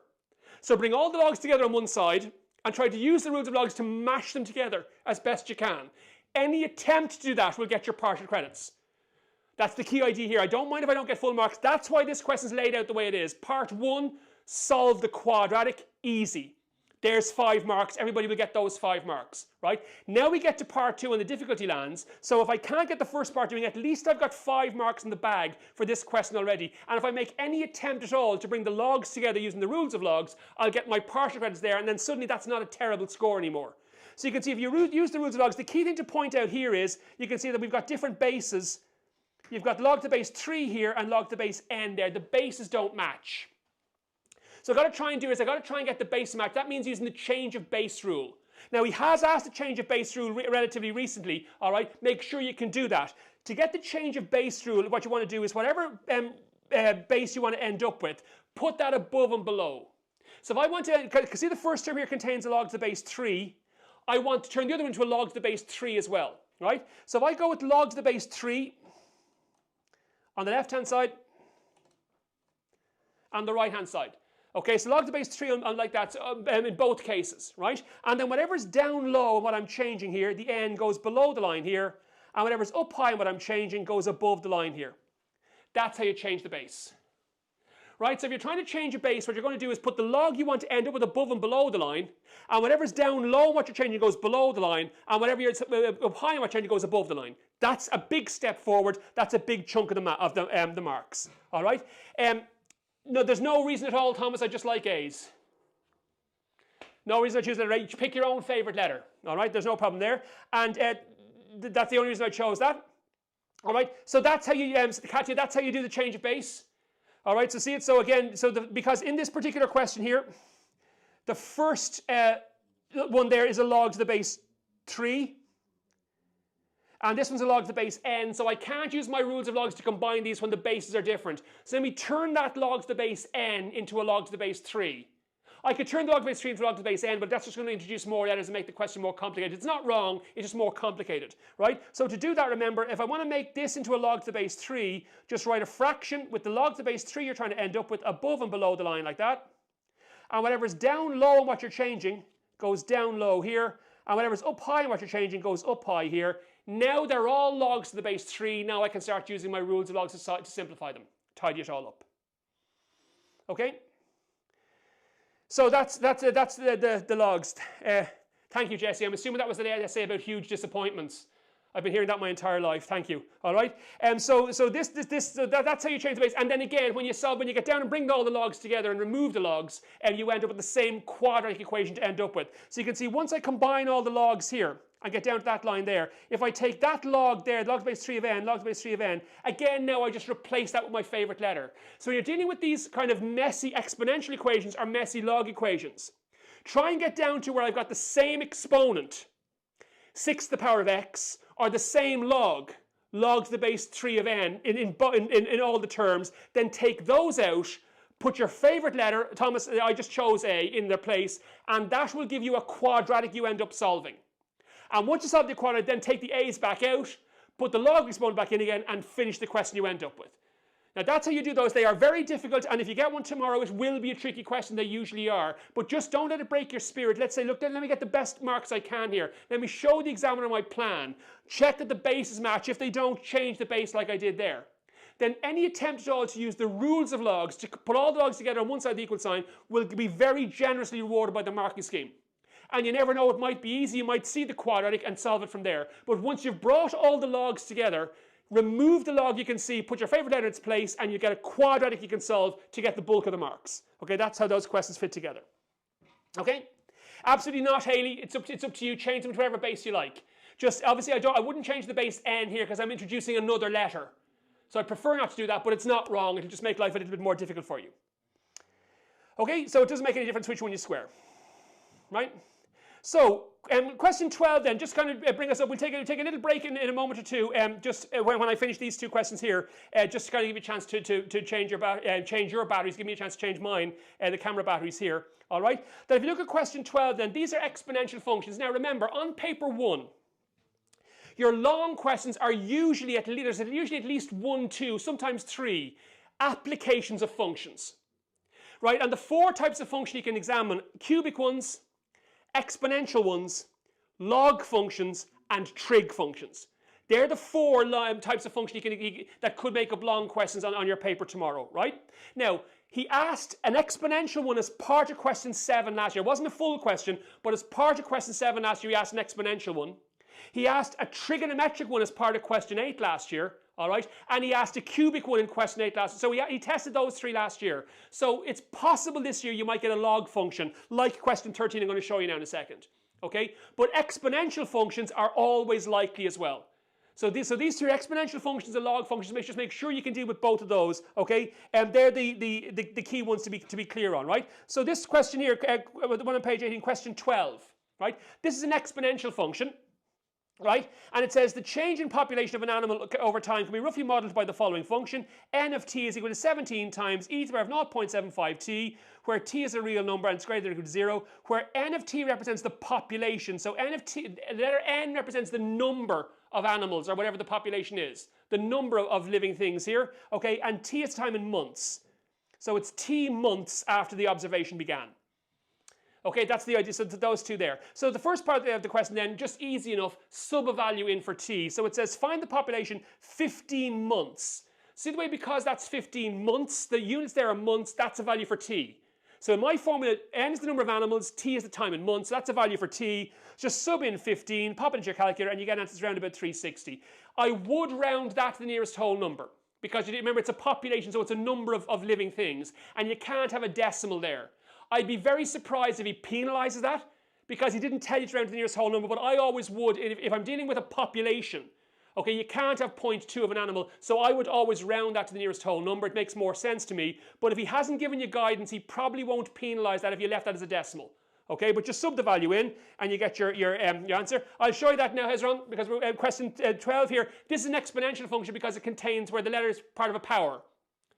Okay, so you can see the letter t appears as part of a power. Remember, power is an exponent. So that's what we mean by an exponential function, where the letter is part of a power. And when the letter is part of a log, if I kind of show you, if you look at the question 13 there, you can see there's the letter here, the letter t in this case, is part of a log. That's a log function. So when the formula that you're given for the function contains the t as part of a power, that's exponential. If it contains a log, it's a log function. Okay? So, in this case here, so that one there, you wouldn't be asked for 3 significant figures there, because 3 significant figures, there aren't 3 significant figures there. All right, so it'd be like, so in this case it'd be like 400.0. All right, so you're asked to 3 significant figures there, that'd be 400. Okay, so round the 3 up there, you got 400. 400 would be 3 significant figures there. All right, and this is the way I would round that one off. All right. But in the case of this one here then, so that's the first one for 5 marks, kind of simple enough one there to begin with, all right? Then the second one then, I'd expect you to get a question where you put a number on the left-hand side and solve the exponential equation you end up with. So in part 2 of this, after how many months the population reached 1,000, so again, that's a population value of 1,000, that goes in for n here, so you write down your equation, put n equal to 117 times e to the power of 0.075t. And just writing that down will get your low partial credit. The same way in part 1 you get the low partial credit for just putting the t equal to 15. If you put the number he gave you in the question in the right part of your formula and write that down, that's substitution. That's the substitution done. That's your low partial. So if somebody asked me earlier on, will you get the marks for just writing down the formula? No. But if you do the substitution, you will. So if I write down my formula and I put the 15 in the right place, there's my partial credit. into my calculator, job's a good one. All right, here the 1,000 is a population value, put that on the left hand side, create the equation, job's a good one, there's the low partial, 3 or 4 to 10, right? And then just solve it, divide across by the 117. All he wants to check then is, do you know how to get rid of e to the power? Remember, to remove e to the power of, use natural log. So now to remove e to the power, take the natural log of both sides and solve from there, and you end up getting 28.6 months there to one decimal place. Just make sure you include your units. Okay, you lose 1 mark if you don't. Okay, sorry about that, just to change the battery, guys. Guys, we just take a quick breather there while I change the battery, so just take a little break there.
Right, guys, and we're back.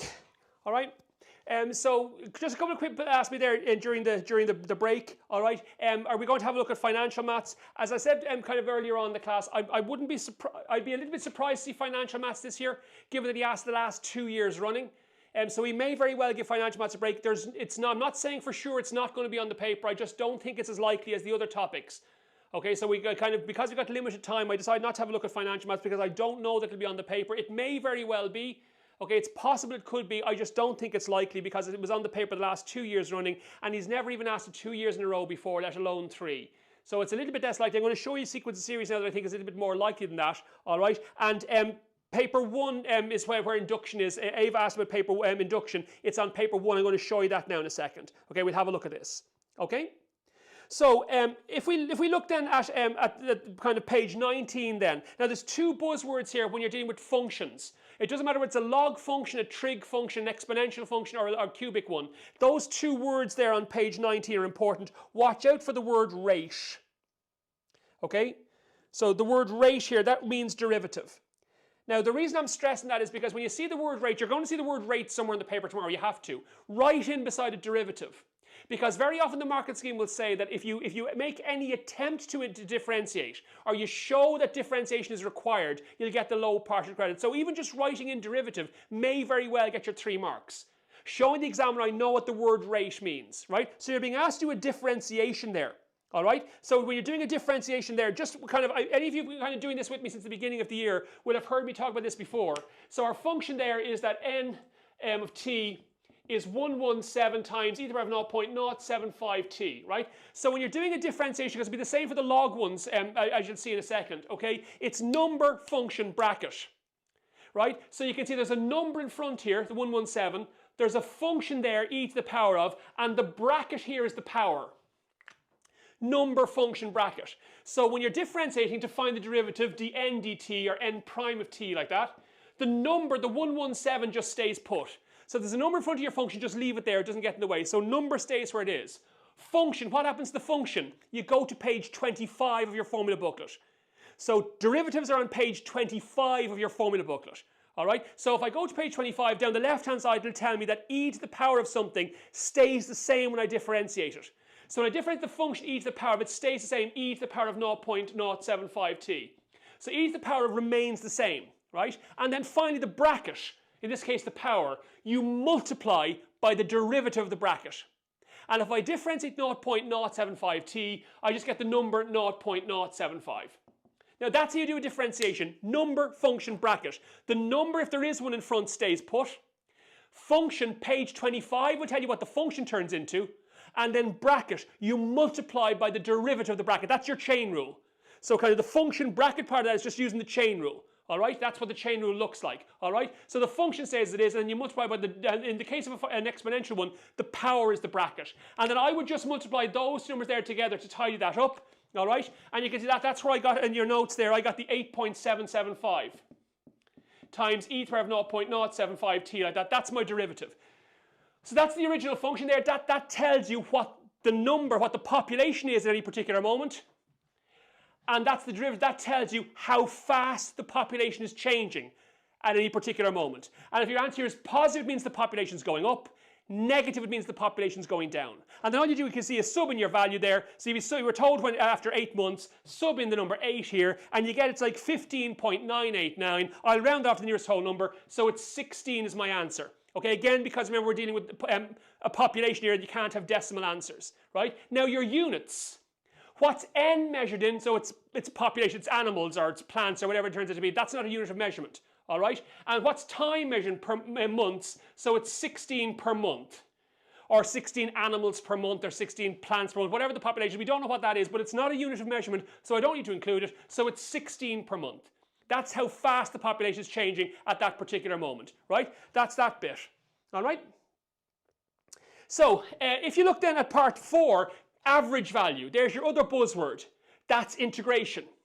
So rate means derivative, average value means integration. So when I'm trying to find the average population over the first year, I want to integrate this function, okay?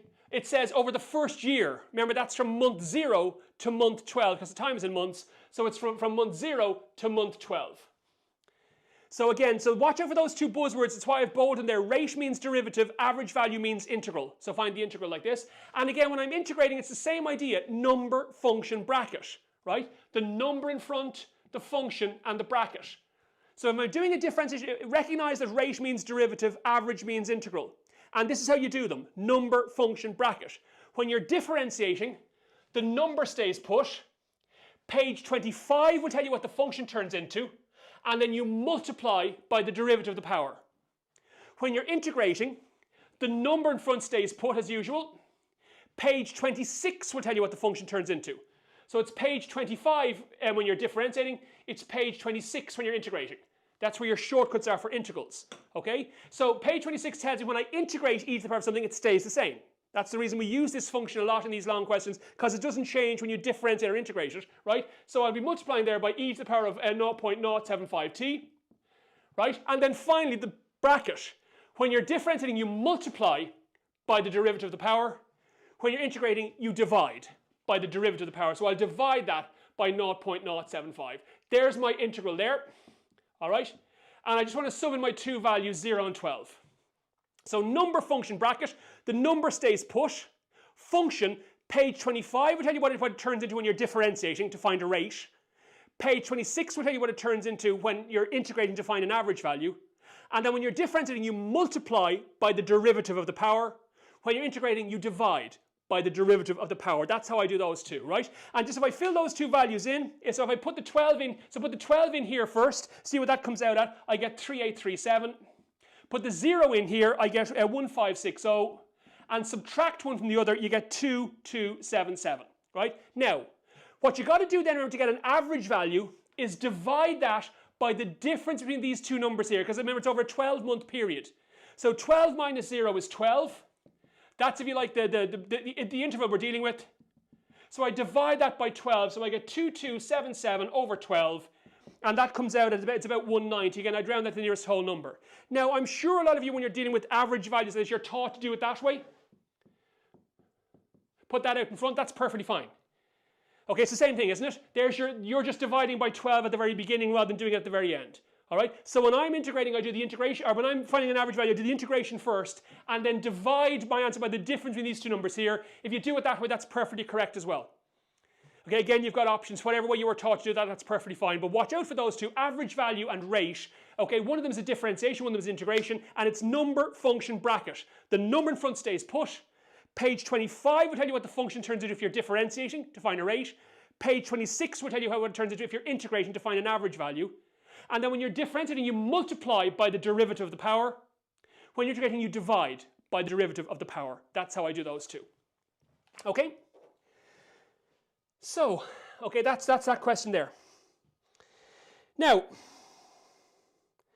if you look at question 13, then there's the log function. And it's the very same, notice the very same idea here. You've got a log function given there. It says the concentration of a drug in a particular patient in a patient's bloodstream can be roughly modeled by that formula there. Okay, so C of t is 80 times 1 minus 3 over 5 times natural log 1 plus a half t. First question, where it says C of t is the concentration in nanograms per milliliter. And it's measured t is in hours. So I've got my units in there like that. Right, so part 1, just watch out for the word initial. Remember, initial means the start. It means when t is equal to 0. Just sub t equal to 0 in the formula, you get your answer 80, so it's 80 nanograms per mil. That's not a problem. Again, nice and easy 5-mark question to get your score moving. All right. Then find the concentration of the patient's bloodstream 1.5 hours. Okay, so this time sub in t equal to 1.5. Again, pop it into your calculator, and you get, it says the nearest whole number. So it's about 53.138. Nearest whole number, 53 nanograms. So when you're dealing with these functions questions, very often the first part is just sub a number to the formula, pop it into your calculator to get your score moving. Okay, so just keep your eye on that. Okay. Then part 3. It says the elimination half-life for a drug is the time taken for its concentration of patient's blood to decrease by 50%. Find the elimination half-life here. So again, like we had in the previous one, my first part of the question was just dropping a number into the formula itself and popping it into my calculator. The second question then is putting a number on the left-hand side and solving the equation I end up with. So here the elimination half-life, remember that in your question, C is the amount of drug in the patient's bloodstream. So if we have that, we get 40, right? So half that, you can see, is 40, right? So we put the 14 on the left-hand side and solve the equation we end up with. And the key thing is once I get down here, once I get down as far as getting the natural log by itself, the same way when I'm trying to get rid of e to the power of, I go with natural log on both sides. When I've got natural log, I'll go with e to the power of both sides. So e to the power of a natural log are opposites. Whichever one your equation contains, do the other one to remove it. So if your equation contains natural log, go with e to the power of both sides. If your equation contains e to the power of, go with natural log on both sides. Okay, so if I solve that down, I get my 2.6 hours. That's my answer, all right? That's how long it takes. And there's our buzzword in part 4, rate. So again, rate means derivative. Find the derivative. And if you just notice that one, and just kind of recap that one with you, just make sure we're clear. Okay, same thing I mentioned in the previous question. Rate means derivative. So look at the function we've got. Okay, the function is this. So c of t is equal to 80. And then you can multiply the brackets out. It's 80 times 1 is 80. Okay, you can, if the function looks like this, natural log 1 plus a half t. If you want to multiply the brackets out there before you integrate to differentiate, it's a little bit easier. 80 by 1 is 80, and 80 by this gives you, as I've done it there, that's where minus 48 comes from. So minus 48 times the natural log of 1 plus a half t.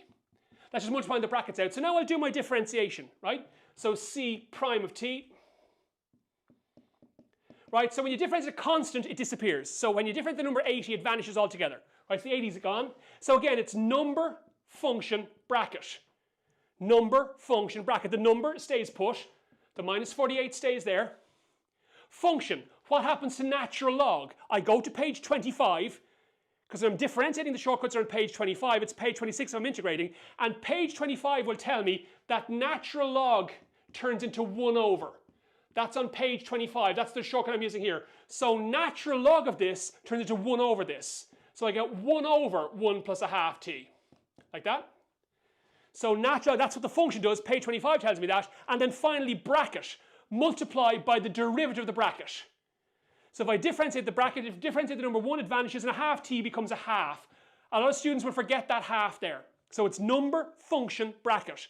And the function bracket bit, that's your chain rule. So that's the chain rule operation there. And you can see if I multiply those together there, you see the way I multiply the two fractions here. Okay. 1 by 1 is 1 above the line, and then 2 by 1 is 2, and 2 by a half t is just 2t is t like that. So I multiply these together here, just multiply the tops, multiply the bottoms, and you can do the same with the minus 48. Just put that above the line like that. There we go. There's my derivative. All right, and then you've got a value to sub in. It says when after 4 hours. So just put t equal to 4 in there, and you get minus 8. And then put your units in to go with that. So number, function, bracket. Okay, hoping that makes sense. So watch out for that when you're dealing with these functions. All right. Right, so that's that question there. Now, question 14. This is what we were kind of talking about earlier on, okay? When we're dealing with financial maths. That remember, financial maths is on the Leaving Cert course as a practical application of geometric sequences series. You use your SN formula there to add up the repayments on a loan, or to add up the deposits into a savings account, right? So it's on the course as an application of geometric sequences series, and he's asked it 2 years in a row. I think he might go back to a question involving basic sequences again, either a geometric one or a quadratic one.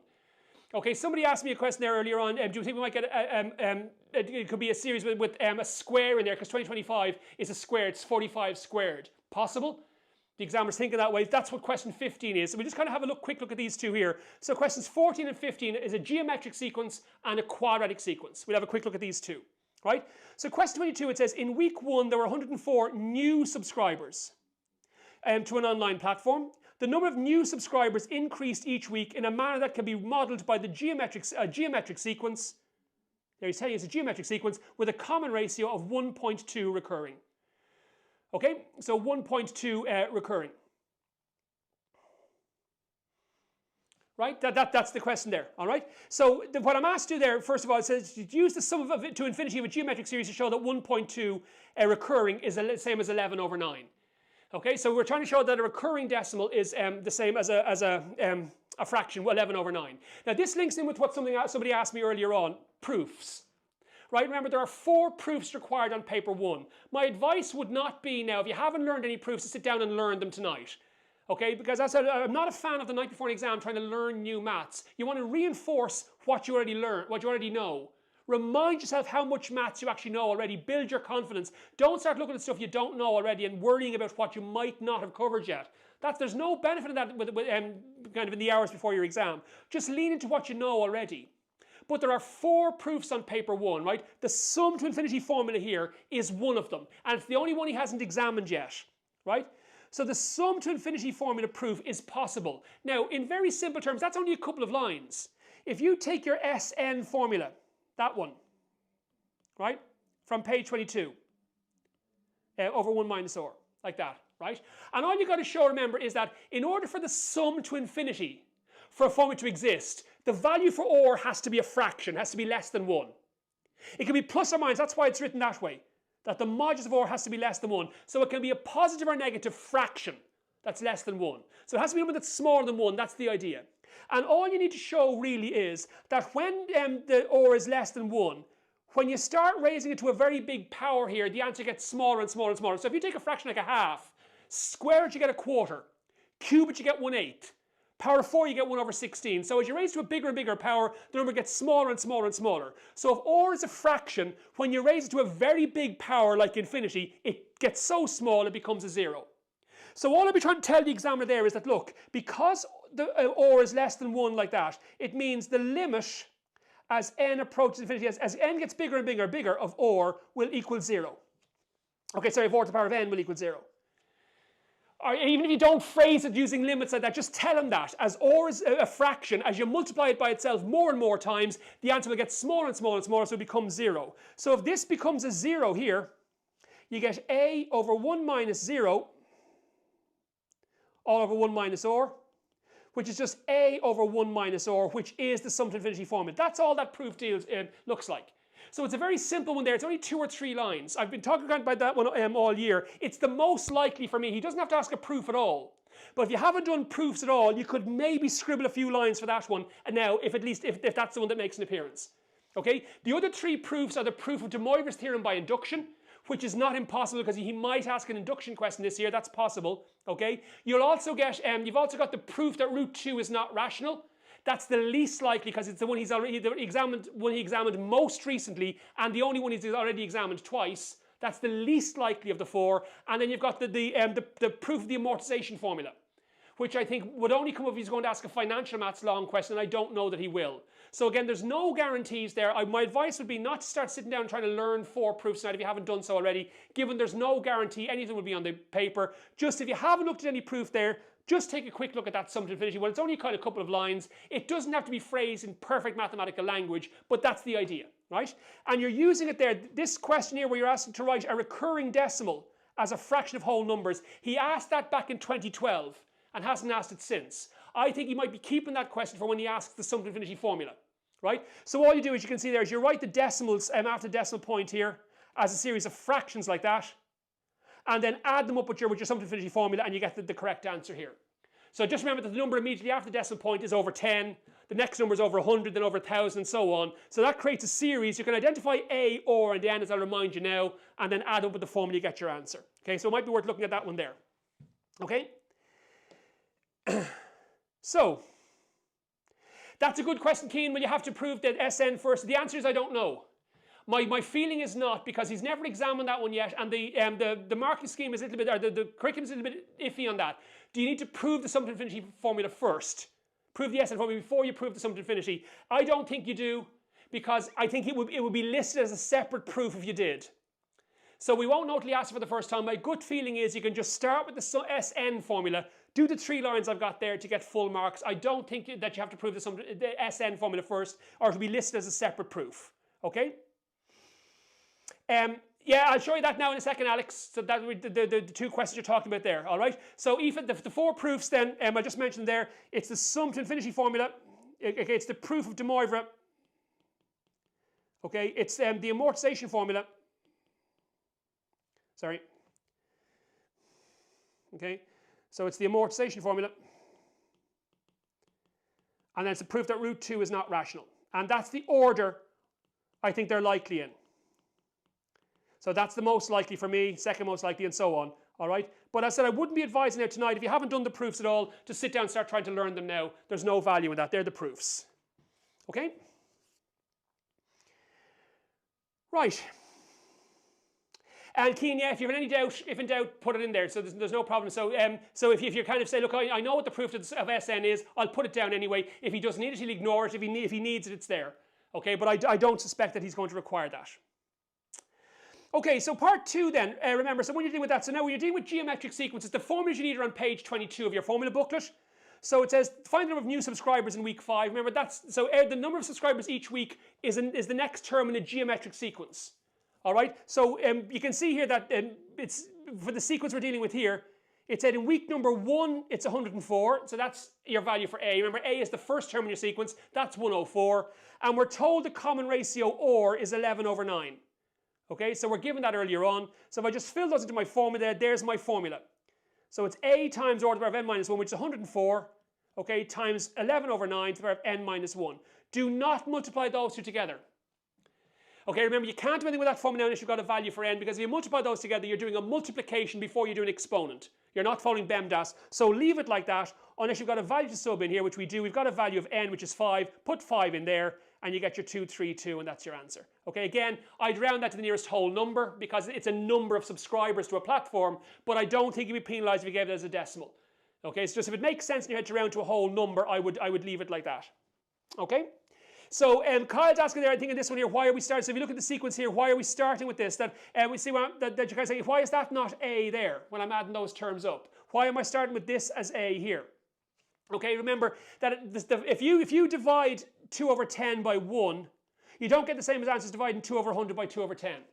So those numbers, if you include 1, the numbers do not form a geometric sequence. You need a list of fractions, all of which have the same number above the line. Right? So I'll leave the 1 alone, add up the fractions out of 2 above the line with the formula, and then add the 1 separate at the end. So if there's any kind of fractions in there that don't have the same number above the line, or any numbers that don't follow the pattern, leave those out and add them separate at the end. You must have a list of fractions, each of which has the same number above the line to form a geometric sequence. And then when you do that, the first number of the sequence, in this case 2 over 10, that's A. And to find or, take any number and divide by the one before it. So 2 over 100 divided by 2 over 10, that's where I got my, my value for or, substitute my formula, and I get my answer. Okay? So Jazz said, how would you know what kind of sequence it is there? Well, that kind of, I will show you that now when we do the next question. How I can distinguish between the types of sequences. There's only 3 types, arithmetic, quadratic, and geometric. I'll show you that when we get to the next question. Okay, remind you of that. So part 2 looks like that. Part 3 then, which was the first week in which the number of new subscribers was more than 1,000. So there's my formula for the number of subscribers in any given week. Just put that equal to 1,000. Okay, like that. Put that formula equal to 1,000. And notice, that's the very same maths we had in the previous question on exponential functions. Because an exponential function and a geometric sequence are exactly the same. The only difference is, for a geometric sequence, the numbers you put in have to be whole numbers, as they are here, week 1, week 2, week 3. If they can be fractions and decimals as well, then you're dealing with an exponential function. Like if you find the population of the animal in the previous question after 1.8 weeks. Okay, after 2.5 weeks. But here they're just saying, no, we're just counting every week. Week 1, week 2, week 3. So that's a geometric sequence. The maths is identical. So the equation we solved there is the same as the one we did previously. Okay, just divide across by that and use logs to remove this. Right? So you can see here that when I divide across by 104, I get 11 over 9 to the power of n minus 1 is equal to 1,000 over 104. And then to remove 11 over 9 to the power of n minus 1, to get rid of 11 over 9 to the power of, I'll use log to the base 11 over 9. So whatever the base number is, log to that base will remove it. So to get rid of 5 to the power of, I'll use log to the base 5. To get rid of 10 to the power of, I'll use log to the base 10. To get rid of 8.4 to the power of, I'll use log to the base 8.4. Right? So to remove 11 over 9 to the power of, I'll use log to the base 11 over 9. Now, it's not wrong to do that with natural log. I know some of you are taught to do it that way. Okay, so look, the natural log on the left-hand side like that. And the natural log on this side here. Right? So if you're shown this equation that way, take the natural log both sides, then you can use that rule of logs where I can pull the power down. So I can bring this power down here and get n minus 1 times the natural log of 11 over 9. Is equal to the natural log of 1,000 over 104. And then divide across by this and you get n minus 1 is equal to the natural log of 1000 over 104 over the natural log of 11 over 9. Okay, and if you put that into your calculator, you get the same answer I got here. You get that same 11 over 3. That's perfectly correct as well. Again, you've got options there. So whichever way you were shown to do that, they're both perfectly correct. They're equal visions of the same thing. They both always work. But in my head, to get rid of a number to the power of, I use log to the base that number. So you get rid of 5 to the power of, I use log to the base 5. You get rid of 10 to the power of, you can use log to the base 10, and so on. Okay? And then finally, buzzword here, watch out for that one, total. So if I give you a list of numbers, like what's the total of those numbers, you'll add them all together, yes? So total means sum. So in any of the past leaving cert questions in geometric series, okay, the word total means sum. So you pull out your sum formula from page 22. Remember, that's the one you use in a financial maths question. And again, just sum in your values. A, or, and then pop it into your calculator and you get that. Now, this one here, see, somebody asked me this earlier on, 2 significant figures. If I put this into my calculator here, the number I actually come out with is 85859.75. So if I put it in my calculator, I get that's the number I get. Now I'm asked to do that to 2 significant figures. So as you read from left to right, the first number you meet that's not a 0 is your first significant figure. So that 8 there is my first significant figure. The one right beside it, whether it's a 0 or not, is my second. So that's my second significant figure there. So that's my second significant figure there. You can see that's the number of thousands. Because it's 8 10,000s, it's 5,000s, 800s, 5 10s, and 9 1s. Okay? So that's my second significant figure there. It's the thousands here. So rounding to 2 significant figures means rounding to the nearest thousand. Alright? And because it's an 8, I'll round up. That's why I get the 86,000. Okay? So work out what where your second significant figure is. If that's the number of hundreds, then you're round to the nearest 100. If it's the number of tens, you're round to the nearest 10, and so on. That's where that answer comes from. Okay? Right, so that's the geometric one. Then the quadratic one, finding a quadratic sequence. Remember, all you have to be able to do for a quadratic one is find Tn. That formula is not in your formula booklet. If a sequence is quadratic, you need to remember how to find Tn. All right? So to find Tn, then remember what you want to do, take the sequence of numbers here, 1, 6, 15, 28, 45. Okay, so take that sequence of numbers there. All right? Right, take that sequence of numbers there, and first of all, subtract each pair of numbers to find the first differences, right?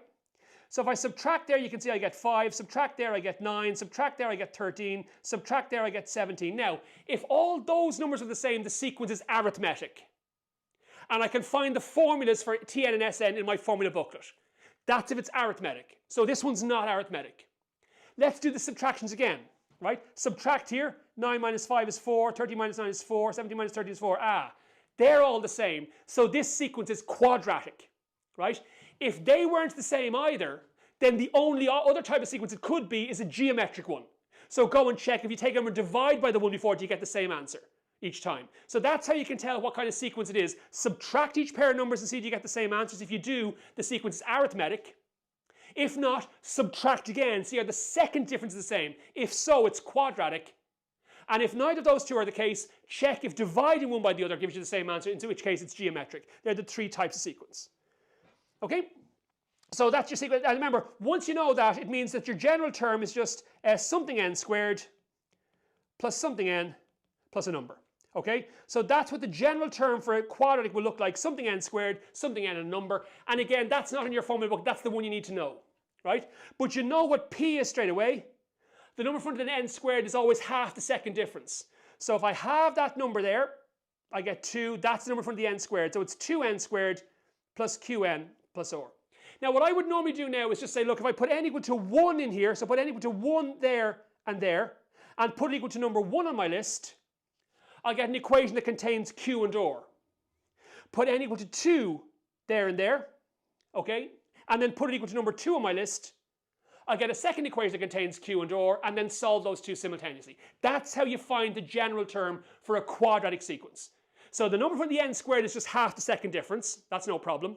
And then to find the other two, q and or, put n equal to 1 in your formula, and put it equal to the first number in your list. Put it equal to 2 in your formula, put it equal to the second number in your list. Solve the equation simultaneously, and you get your values for q and or. Now the reason I didn't have to do it here is if I read the question carefully, see what it says here, that Tn is equal to Pn squared plus Qn. So in this case, he's telling me that there's no number, there's no constant. So I don't have to, there's no or in this case here, so that just saves me a step. If I do it the other way, I'll find that q is minus 1 and or is 0. I'll get the same answer either way. But I'm just looking for one value here. I know there's no or because he told me that in the question. So there's no or here. All I got to do is find q. So if I put n equal to 1, I'll get 2 times 1 squared plus q times 1. Putting n equal to 1 here, put that equal to number 1 on my list and solve. That's where I got my value for q. So my formula is 2n squared minus n. Put the minus 1 in for q. So that's all you got to be able to do for quadratic sequences. Okay? That's how we do that. And then if he does that, he could ask you then as the B part to prove Sn by induction. So this year he could ask a quadratic one. I think somebody asked me that earlier on, you know, that because 2025 is a square number, it's 45 squared, will he ask a quadratic one, a squares formula here? I don't know the examiner thinks about that deeply, but it's certainly possible. He hasn't asked this one now since 2020. The question 7 about the triangular numbers was the last time he asked a quadratic sequence, and he didn't even ask you to find what Tn was there, he gave it to you.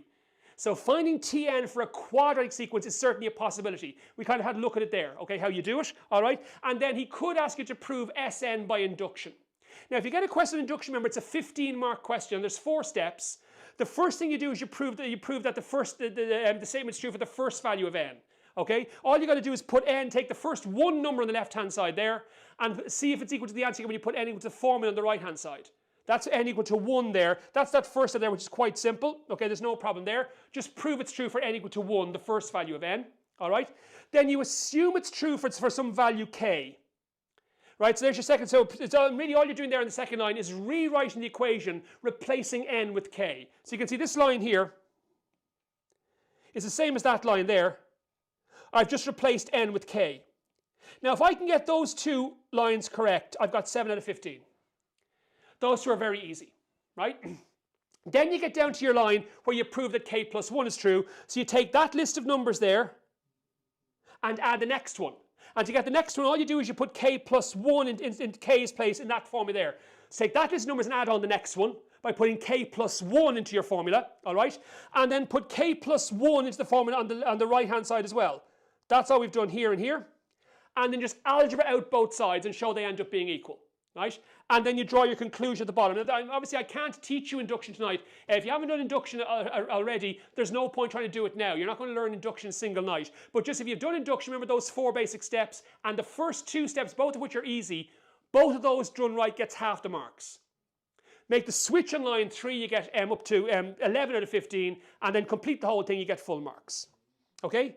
No, Aaron, I think the most likely one is the sum one, I think. It's a bit more likely for me that we get a sum question on induction.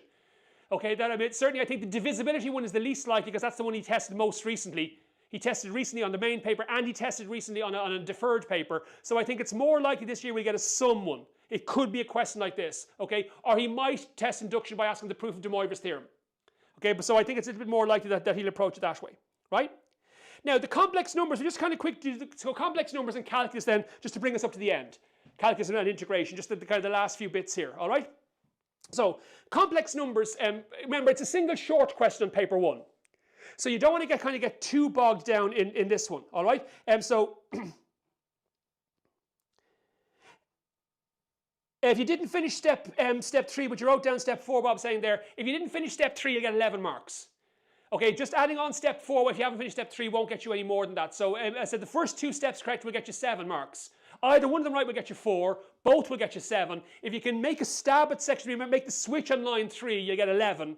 And then do all that and put in line 4, you'll get 15. If you leave out line 4, having done everything else correctly, he'll take 1 mark back and give you 14. Okay, that's how that one's normally marked. Okay? Yes, Keen, don't ever do anything when you're doing that. We kind of talked about this when we did induction. Don't ever multiply both sides by something. So when I was saying doing the algebra here, all right, remember holy line of demarcation down the middle here. Okay, so when you're doing a question of this type, okay, right down the middle there, never do anything to both sides. Because if you do something to both sides, you're treating it like an equation where both sides are equal and you don't know the right and left hand sides are equal. That's what you're trying to prove. So when you're doing that algebra there, when I was teaching induction, I talked to you that. Don't ever do anything to both sides. Okay, the exam will stop assigning marks. Okay? So, question 16 in the complex numbers question. So first of all, you can see here we're told if z is equal to 6 plus 7i over 1 plus 2i, it's a complex number, show that that's one root of this equation here. Now remember, that's the same as we had back in question 3. Show that something is a root. What that means is put that number in for the letter and show you get 0 as an answer. So what I've got to do is I've got to sub this guy in here for z and show I get 0. Now I don't want to do that with the fraction. So in complex numbers, the moment you see a fraction that looks like that, one complex number divided by another, always do this first. Multiply the top and bottom by the conjugate of the bottom. So it's the conjugate of the bottom you multiply by, because when you multiply a complex number by its conjugate, you get a real number as your answer.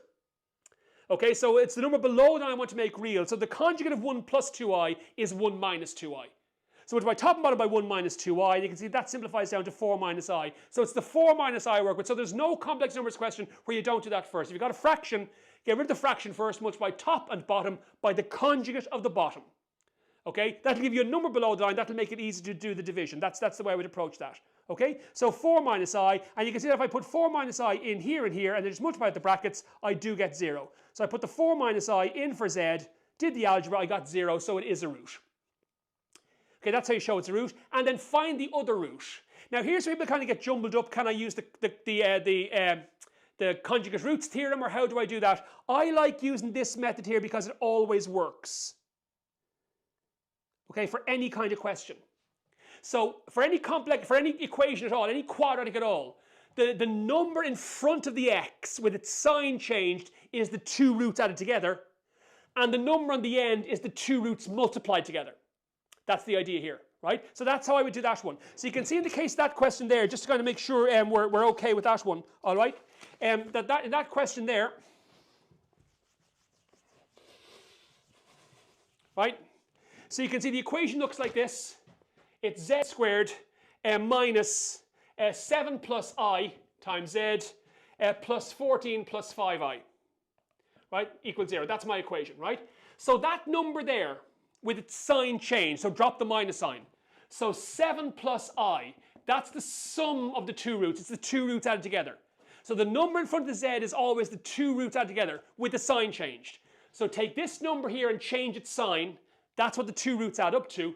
And then 14 plus 5i is what the two roots multiplied together will give you. It's the product of the roots. Now that's the winner there. That's how you're going to do this. So remember, you know one of the roots is 4 minus i. You just proved that. If you call the other root a plus bi, if I add the two of them together, so 4 minus I, it's 4 minus I, plus a plus bi. So if I add the root I know and our mystery guess, the one I don't know, I should get this number here with its sign changed. I should get 7 plus I. That's how I would do this one, because it'll work whether the numbers are coefficient are real or not. I don't need the conjugate roots theorem if I've got this here, because this will always work no matter what kind of equation I'm dealing with. So you can see if you match up the real bits, 4 plus a equals 7. Okay, that's just taking the real bits. That's real, and so is that. So that's going to mean a is equal to 3. And then the imaginary bits, minus 1 plus b is equal to 1. Okay, so that means b is equal to 2. So if you fill those in here, then it's 3 plus 2i. There we go. Okay, so that's how I would do that one. That's that question there, the version of the question we had a look at there. Okay, so the conjugate roots theorem will only apply if in the equation you're dealing with, if all the coefficients, if that coefficient there, okay, so if that coefficient there, and that coefficient, if they were all real numbers, then the conjugate roots theorem would apply. So 4 minus I is the root, then 4 plus I is the other root. But that's only when they're all real numbers. In this case, because the coefficient of z and the constant at the end are not real numbers, the conjugate roots theorem doesn't apply. You can see that's not a conjugate, 3 plus 2i. That's when that one applies. But this will always work. Okay?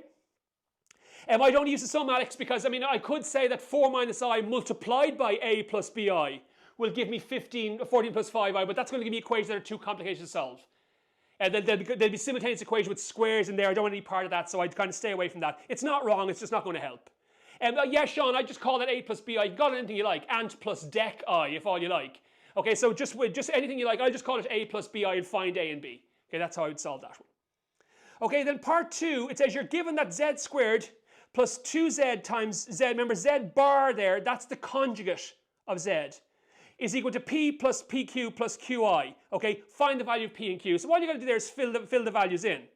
See it? So we know that z from the previous part of the question is 4 minus I. So that, remember, means that z bar is the conjugate 4 plus I. So what you're going to do is put those in there, put 4 minus I in here, put 4 minus I in there, 4 plus I in there, and do the algebra on the left-hand side to get this, right? And then just put it equal to P plus PQ plus QI. And again, put the real parts equal, the imaginary parts equal. Robert's your mother's brother, there's no problem there. Okay, so it's that same idea. If you've got two complex numbers that are equal to one another, put the real parts equal, put the imaginary parts equal, and sort it out from there. Okay? Now, question 17 then, just before we do De Moivre's theorem, this one here, somebody asked me about this kind of transformations, moving around like this. Okay, when you move them around, that when you're dealing with moving stuff around an Argand diagram, remember there's 4 rules to be familiar with. Okay, so rule number 1, if you multiply a complex number by a real number, you just stretch it or shorten it. Okay, so if you multiply it by a number that's bigger than 1, you make it longer. Multiply by a number that's less than 1, you make it shorter.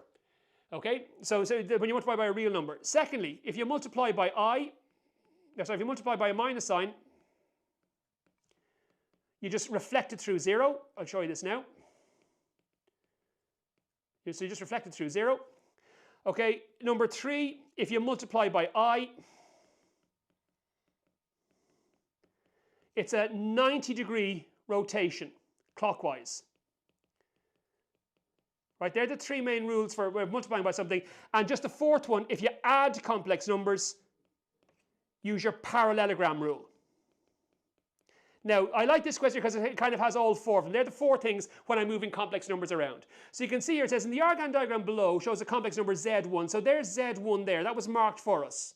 It says mark in the diagram where 2z1 is. So you can see I'm multiplying it by a real number. I'm multiplying by the number 2, so I make it twice as long. So there's z1 there. Just go out the same distance again, so it's twice long. There's 2 times z1. You just make it longer. So make it 2 times as long. If you're multiplying it by a half, you make it a half as long. You make it shorter.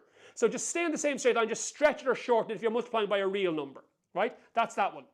What happens if you multiply by a minus I? Where's minus z1? Well, just come in as far as 0 and go out the same distance on the opposite side.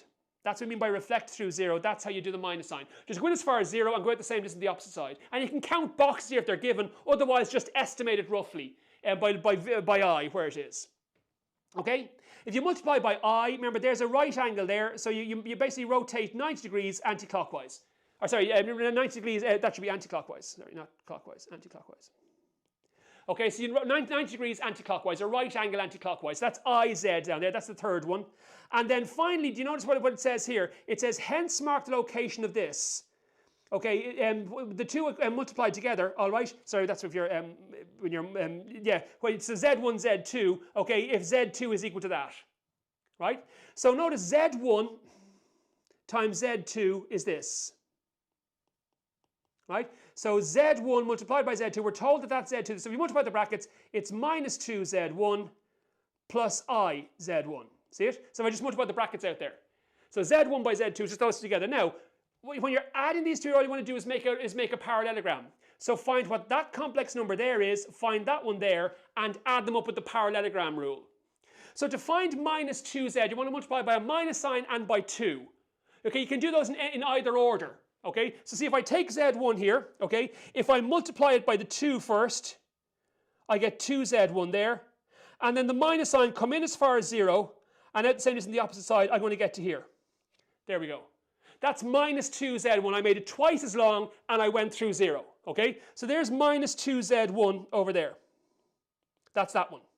Right? Now, IZ1, I've got that already, rotation 90 degrees. So I want to now add those two together. So you can see if I make make this here as a parallelogram, take that side there and that side there, just complete the parallelogram like this. Just draw a line from this point here parallel to that one, and draw a line from this point here parallel to that one.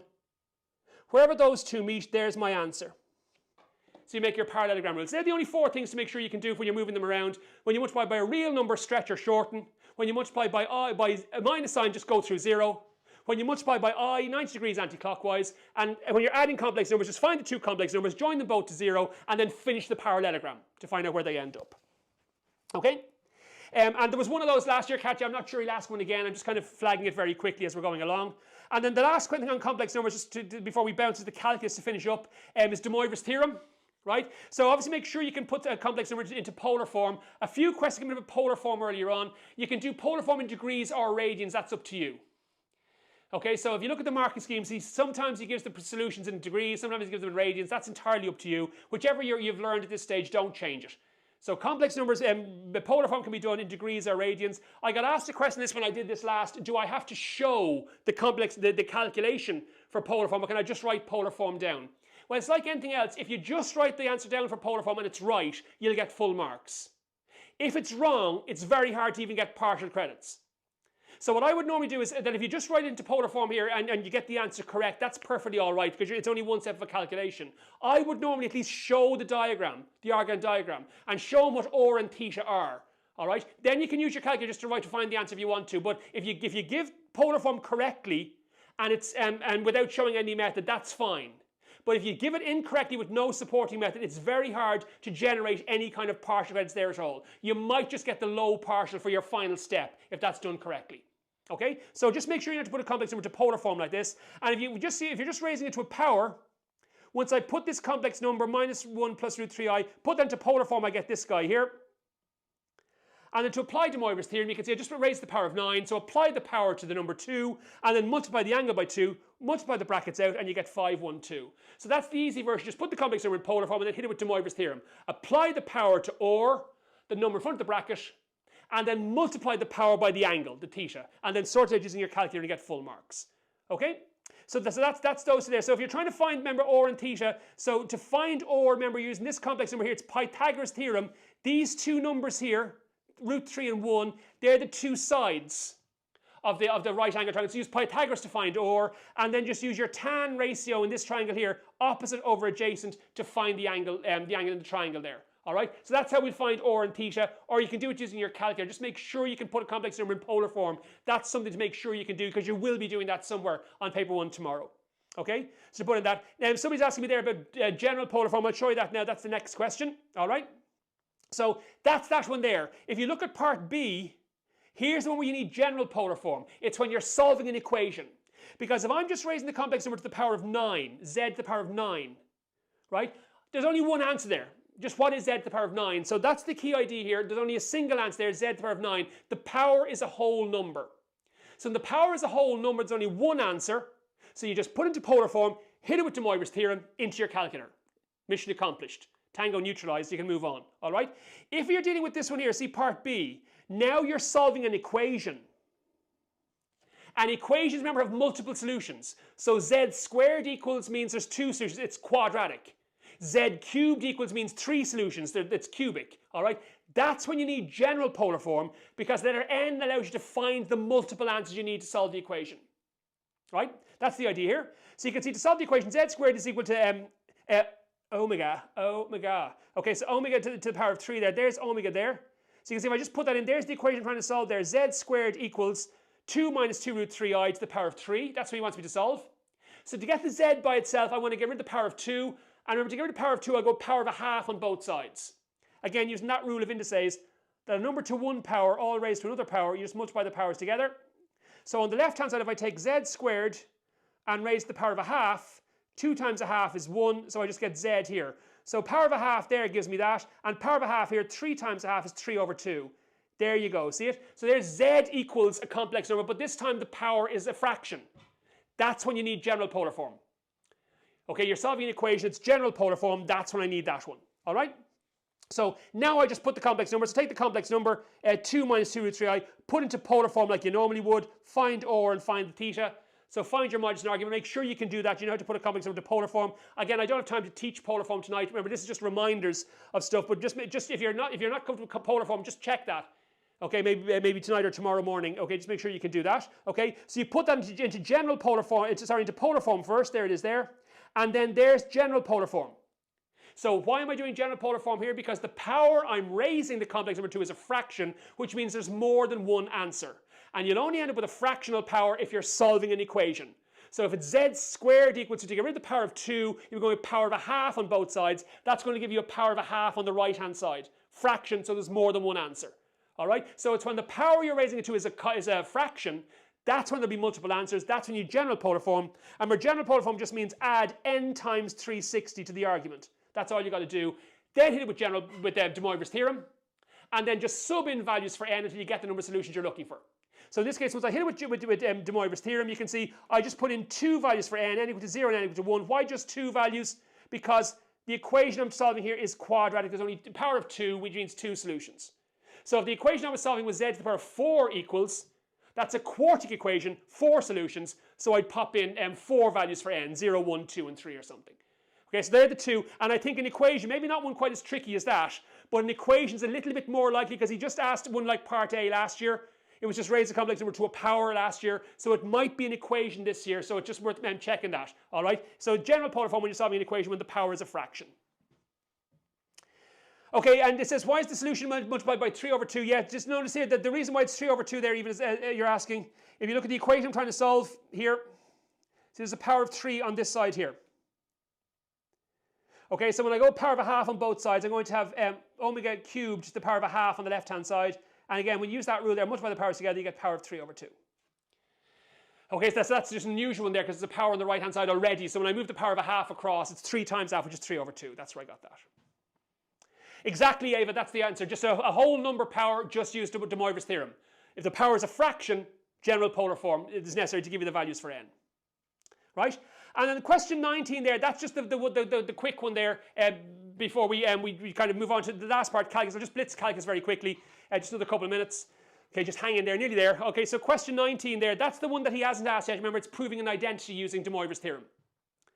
All right, so the key thing here is you're asked to use De Moivre's theorem to prove the following, either what sine or cosine of 3 theta is equal to. So whatever that number on the left-hand side is, in the case of this question here, that number there is 3. Right, if you're trying to prove that identity there, you just kind of do that. What you got to do is take this bracket here, just take cosine theta plus I sine theta. Remember, just take a general polar form, a polar form like that with no or in front of it. Just let or equal to 1 so it doesn't get in your way at all. And raises the power of that number there. So in this case, power of 3. If you're trying to prove what sine 2 theta or cosine 2 theta is equal to, raise that back to the power of 2. Sine or cosine of 3 theta, raise the power of 3. If he was asking you sine or cosine of 4 theta, that'd be power of 4, but I can't see him doing that the first time he asked it because it just makes the algebra a bit messier. So I wouldn't worry about that. I'd look at the 2 and the 3 maybe here. So you can see the 2 ways you can do it. You can do that using De Moivre's theorem first. So you can remember that you'd normally apply the power to this number here. Because that number there is 1, 1 cubed is 1, there's nothing to see there. So all I would do now is I'd multiply the angle by 3, so I just get cosine 3 to sine 3 theta. That's where I get that line there from. So it's just doing this calculator using De Moivre's theorem, right? Then do it old school algebra. So you can see I did it here by using the binomial theorem. It'd be perfectly fine to just multiply the brackets out. Just write the bracket sine theta plus I cosine theta multiplied by itself, multiplied by a third bracket. That's fine as well. Just do the algebra, multiply sine theta plus I cosine by itself 3 times. Either with the binomial theorem or with algebra. And then just when you've got your 2 answers, put the real parts equal, put the imaginary parts equal. That's what that question would look like if he gave it. Okay? So key and asking, is it likely to come up? Again, I'm only flagging here because it's something he's never examined. So the same reason I kind of said, look, I'll talk you through the sum to infinity formula. He's never examined that, so it's as likely as anything else to make an appearance. He's never examined this, so it'll have to be asked at some stage. So we just have a quick look at it there. But I mean, again, if you know what you're trying to do, you'll make good progress even if you don't get the right answer. It's just the bracket cosine theta plus I sine theta to the power of whatever the number on the left-hand side is in what you're trying to prove. And just do it using algebra, using De Moivre's theorem, and put the answers equal, put the real parts of the answers equal, imaginary parts equal, and you're in business. Okay, so the last part, couple of questions, just to finish up the handout. Again, we'll just spend a couple of minutes here. It's slightly over 9, but we'll just kind of push through this, just a few more minutes, just to talk you through the calculus very quickly. Okay, calculus with a little bit of integration towards the end. I'll just mention these very quickly. Page 33 there's your first principles. He did ask first principles last year. Doesn't mean he won't ask it again. And it's a very easy 10 marks. Just remember your 4 headings there when you're dealing with first principles. Okay, I'd say, look, the first heading, what f of x is equal to, that's given in the question. In this case here, you can see there's 2 brackets, so multiply the brackets out first. Okay, so that's f of x equals this. Right, that's your first line. Then just replace the x with x plus h and do the algebra. So f of x plus h, just replace x with x plus h, do the algebra. Then subtract one from the other. Right, so it's this answer here from line 2. Take away this answer here from line 1. So just do that subtraction, we get down to a line like this. then divide it by h. If you've done this correctly, when you've done the subtraction here, everything on that line will have a h in it.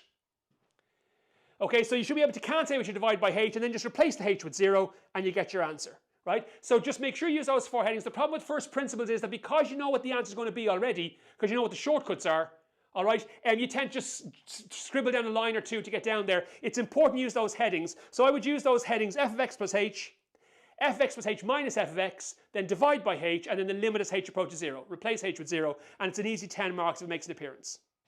Okay? Now, question 21, there's one that somebody asked about earlier on, just very quickly here. Turning points, points of inflection.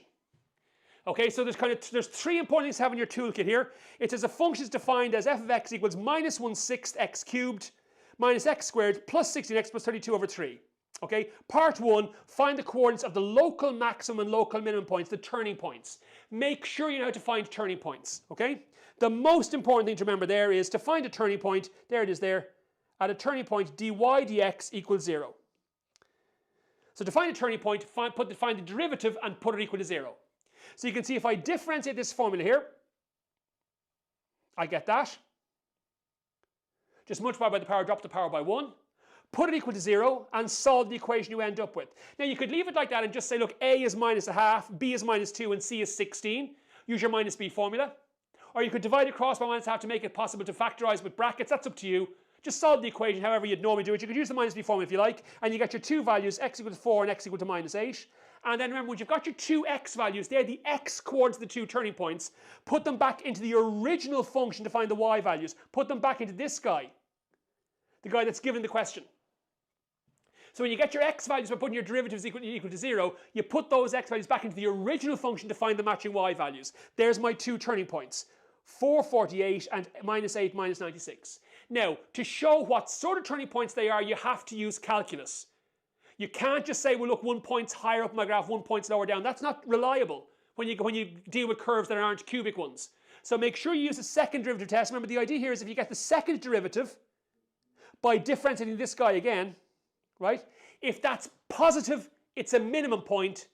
Negative, it's a maximum point. Right? That's the idea here. So if I find my second derivative and just say, look, for this point here, put the number, so this point here, take the x value 4, put it in here, and I get an answer you can see of m minus 6. Because that's negative, that's a maximum point. And if I take my second derivative here and put the x value of this point and put minus 8 into the formula here, I get an answer of plus 6. That's positive, so that's a minimum point. So negative, it's a maximum point. Positive, it's a minimum point. That's how you show what sort of turning points it is. Second derivative. Positive, it's a minimum point. Negative, maximum point. So make sure you've got those two. How to find turning points, you put the derivative equal to 0. And how to check what sort of turning points they are, you find the second derivative and sub the x values in. If the answer is positive, it's a minimum point. Negative, it's a maximum point. Okay, make sure you've got that. Okay? So Alex, completing the square will give you the turning point only, but you can't complete the square for a cubic one. Okay, so I can only do that for a quadratic one. Remember, a cubic function, you can't complete the cube, if you like. Okay, so that's only possible for a quadratic one, and it'll only give you the turning point. Okay? So in the case of this one here, to find the turning point, the point of inflection then, in this case, you put your second derivative equal to 0. Now, they're the 3 things to make sure you've got. How you find turning points, derivative equal to 0. How you check what sort of turning points they are. If the second derivative is positive, it's a minimum point. Negative, it's a maximum point. And then to find the point of inflection where the graph changes shape, switches from being n-shaped to being u-shaped, you put the second derivative equal to 0. Okay, that's the idea here. There's the 3 parts of that question. That's how we do that. There's your 3 points here. And then look at part 3. It says, if t is a tangent to the graph y equals fx at the point where x equals 3, find the angle that it forms the positive x-axis. Now, he's asked this question, I think, 3 times in the paper so far, just kind of little bits of question here and there to find the angle as part of a calculus question. What that graph looks like, remember that the graph looks like this. It's a cubic graph, looks like that.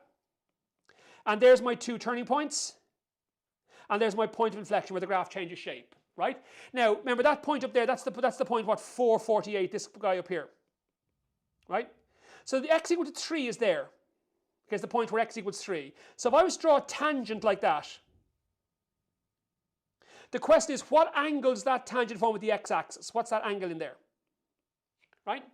So we get a tangent, what's the angle it forms here? All that question is testing is, do you know that for any line, the slope of the line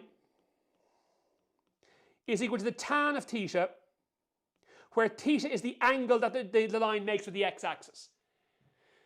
So for any line, not just in calculus, in coordinate geometry as well, the slope of any line is equal to the tan of the angle theta, where theta is the angle it makes with the x-axis, right? So here's the kind of bits to piece together in your head. Remember, that's your derivative there. That's dy dx there. See it? Your derivative. That tells you what the slope of a tangent is at any point. So if I put x equal to 3 in here, it'll tell me what the slope of the tangent is at the point where x equals 3. So that's what I've done first. You can say I put 3 into the formula. So put 3 into my derivative there like that, and I get 11 over 2. That means the slope of that line is 11 over 2. So when you put the x coordinate of any point into dy dx, the number you get is the slope of the tangent at that point. And the slope you can see here is 11 over 2. That's tan theta. So it means tan theta is 11 over 2. Just get the inverse tan. And it's like, it comes out very close. It says the nearest degree, so it's 80 degrees. Okay, but that's all that question's testing. The slope of any line is the tan of the angle it forms with the x-axis. Okay, we just see that one? Yes, Cian, you can. If you remember, the x-axis has a slope of 0. Put them into your angle between two lines formula, perfect. Always options, use coordinate geometry, that's a full mark answer, that's absolutely perfect. Okay? So somebody asked me there earlier on, could area and volume make an appearance? Look at one of our last questions here. This one, differential calculus. Last calculus question here. This is how it could crop up. Okay, so area and volume, if it appears, we did an area and volume maths class a couple of weeks ago. If it crops up on paper 1, it's going to be with calculus. If it comes up on paper 2, it's going to be with trigonometry. Okay, so area and volume will make this appearance here. Now, when you're dealing with cones, the two things to be clear on when you're working with a cone, okay, because these kind of, once I see a cone, think of these two here, all right? Because that's where your solutions will come from. If you've got a cone like this, right, there's the radius, there's the height, there's the slant height. Okay, radius, height, slant height, right? Those three will always form a right angle triangle. Because you're only going to deal with right circular cones for leaving cert, and a right circular cone is one where the radius, the height, and the slant height form a right angle triangle, right? So you might be Pythagoras theoreming that. The other thing to watch out for in cones, which you're going to see in a moment, is if you've got a cone that's filled with water, right? You can see here, I've got this triangle here, which is the slant height, and radius of the cone, the container, and this right angle triangle here, the slant height, and radius of the water. Those two triangles are similar, and we can use similar triangles to solve those, which I'm going to show you now in a second. Now, they're the two, when you see a cone, think of those two. Okay, because they're both going to be involved in calculus, right? So that's the basic idea here, right? So in the case of this first one here, see what it says? It says the containers are produced in the shape of a cone, all right? A right circular cone is shown below. The slant height is L. Okay, it says that's fixed at 15. Okay, so L is 15. That's fixed, all right? It says H and R at radius, and look at the clue in the question. God, if he couldn't make it be more clear if he jumped up and down, waving his arms in the air, saying Pythagoras. He's giving you a diagram with a right angle marked there. He's trying to show you, look, it's a right angle triangle. Use Pythagoras, all right? So it says express R in terms of H. So you can see I just used Pythagoras there. 15 squared is equal to R squared plus H squared. Tighten that up there, I get 225 and so on. So getting R by itself, R is the square root of 225 minus H squared. Okay, express R in terms of H, you get R by itself, all right? And then hence show the volume of the cone is given by this. So that formula for the volume of a cone is in your formula booklet on page 10. Now, page 10 is where the three-dimensional shapes are. Page 8 is for the flat shapes. Page 10 for the three-dimensional shapes. So I get that there. Put R in. Put this thing for R in here. Multiply it out, and you get what you're looking for. So the key thing there is that the formula for the volume of a cone has two letters on the right-hand side, R and H, which means I wouldn't be able to differentiate that formula because there's two variables on the right-hand side. But by using Pythagoras theorem, I was able to write R in terms of H. So when I sub that in, now I've got a volume formula that only contains one letter. Now I can differentiate it. That's one way area and volume appears on paper 1. You can see that's what we're asked to do. You can see in part 2. Find the maximum. There's that buzzword. Maximum, remember, it's a turning point. Maximum, minimum point is a turning point. You put your derivative equal to 0. Buzzword. So when you see that word maximum, even just write that down. The same way earlier on we said, when you see the word rate, write in derivative. When you see the word average, write in integral. When you see the word maximum, derivative equal to 0. He's telling you what to do here. So just find dVdh and put it equal to 0. Okay? So dVdh, you can see I take the formula from part 1, I differentiate it to get this here. So dVdh is that. Put it equal to 0 and solve. I get that h is 5 root 3, and then sub it back into the original formula, sub it back into the volume formula that was given here. Same way we did in the previous question. Put it back into your volume formula here to find what the volume is, and it's approximately 1360 centimeters cubed. So again, when you find the value for h, sub it back into the original formula to find what the volume is. The same way when you're finding turning points, when you get your x values, sub them back into the original function to find your y values. Same idea. Okay, so maximum, put your derivative equal to 0. Right, that's the idea here. And then you can see, how do you check it's a maximum? Second derivative should be negative. Right, so you can see I get your second derivative just by differentiating the formula that you had previously. Put this h value in, you get a negative answer. It's a maximum point, job done. Now you don't normally have to do that, but I normally would just to be safe. If he says find the maximum, because there's only one valid answer here, it must be the maximum we're looking for, so that's where I get my marks. Okay?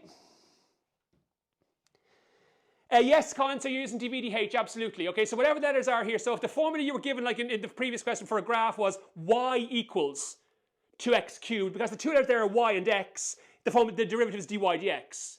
In this case here, the formula was given was v equals something h. The formulas there are v and h, so the derivative is dVdh. Okay, so we just keep letters like that. He won't normally penalise. If you accidentally call it dVdh, dy dx, that won't be penalised as long as you're okay and you get the right answer. I wouldn't be too concerned about that. Don't get too tied up in that. All right? So that's that one there. And then the last part of that, you can see here, the container from part 2 above is partially filled with water, as shown below. Water is leaking out of the container through a tiny hole in the base at a rate of 4 pi centimeters cubed per minute. Let x be the height of the water in there. It says use similar triangles or otherwise show the volume is given by 2/3 pi x cubed. Right? Now, if you look at what we've got happening here, right, in this case. Okay, so in this question here, as I said, there's the container, there's the water, right? So the radius of the full container and the radius of the water, those two sides are corresponding, they're in the same positions, right? The height of the water and the height of the container are corresponding sides, right? And the slant height of the water and the slant height of the cone are corresponding sides. So what similar triangles means, if you take any pair, if you take the two blue sides, the two red sides, or the two green sides and make them into fractions, those fractions are all equal. That's what similar triangles are all about. I'll be talking more about similar triangles on Sunday anyway for paper 2, but that's similar triangles. Okay, what that looks like. Okay, so similar triangles, they're two triangles where the angles in one match the angles of the other. One triangle is a larger version of the other. And theorem 13 says the corresponding sides are proportional, which means if you take pairs of corresponding sides, the two blue ones, the two red ones, the two green ones, and make them into fractions, those fractions are all equal. That's what similar triangles means, okay? That's the key idea here, all right? So you can see in the case of the question we're answering, this case, the one we're looking at here, just to kind of show you where it comes from, all right? That what we're told in this case here is that if you look at what we're told in the question is that that's 15, remember? So we know that's the slant height there is 15, all right? And remember, we know that we worked out already that the radius was 5 root 3, okay?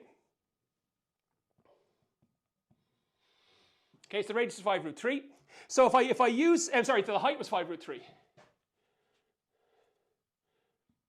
Because we're dealing with the cone from the previous part of the question. It says the container from part 2. And we worked out the height of the problem in part 2 is 5 root 3. So I can use Pythagoras to find this radius here, and that comes out at 5 root 6. So just with the big triangle here, I know that's 15, that's 5 root 3 from part 2, that's 5 root 6. So I've got the three sides of the big triangle.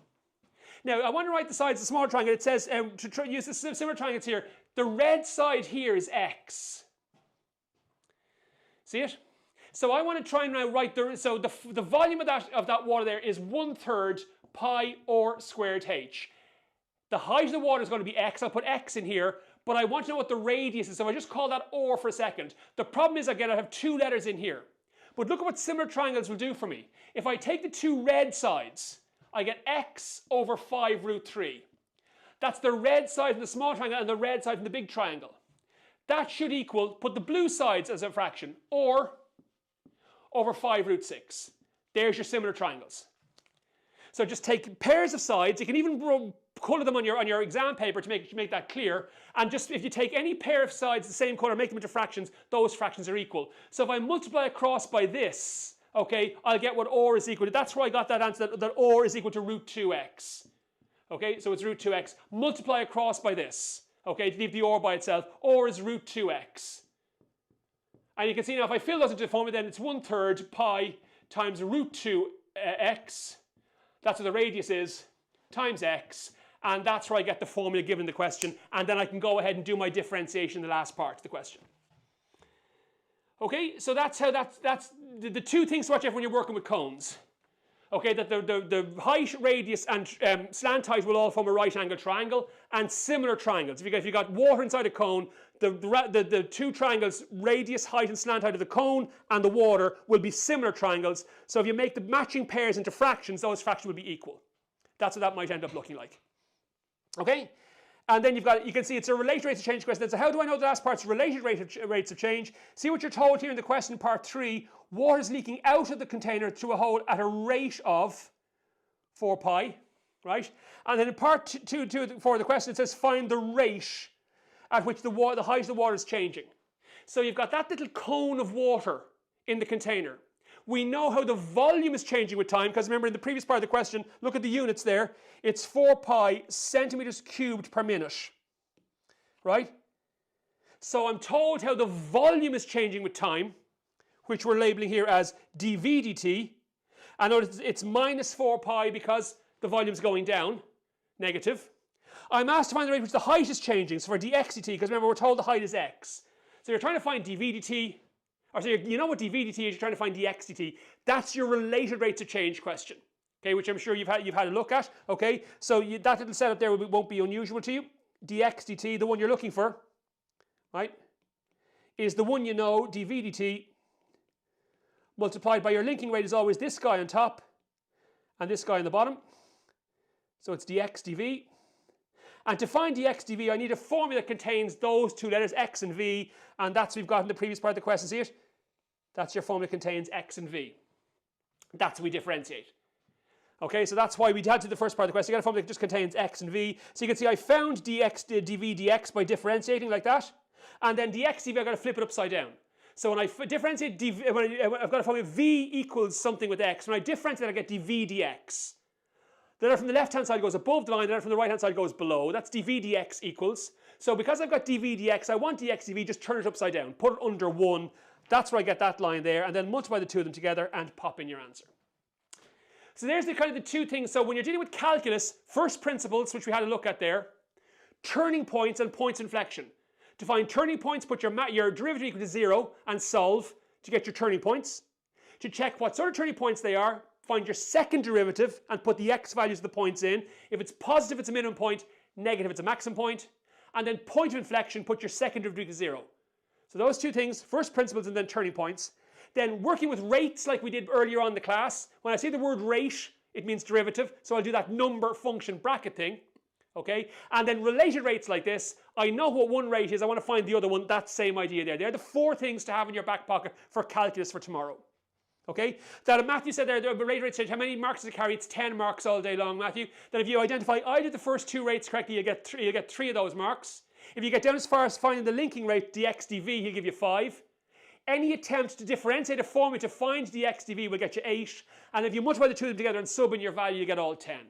So it's a 10 mark question tagged on the end of something else is what would normally be the case. All right? So Ethan, when you're trying to work out what to call them, the letter on the left-hand side is the one that goes above the line, and the variable on the right-hand side goes below. That's how you know what to call a derivative. Okay? Because the left-hand side is the vertical, right-hand side is the horizontal, so it's vertical over horizontal because it's a slope, rise over run. Okay? That's how we do that. So that's calculus then, and then just very quickly, just to finish up then, we just maybe spend 5 minutes on this. No harm just kind of going, because as I said, I just want to make sure I touch base with everything on paper 1. We've done the calculus. The only thing we haven't looked at then is integration.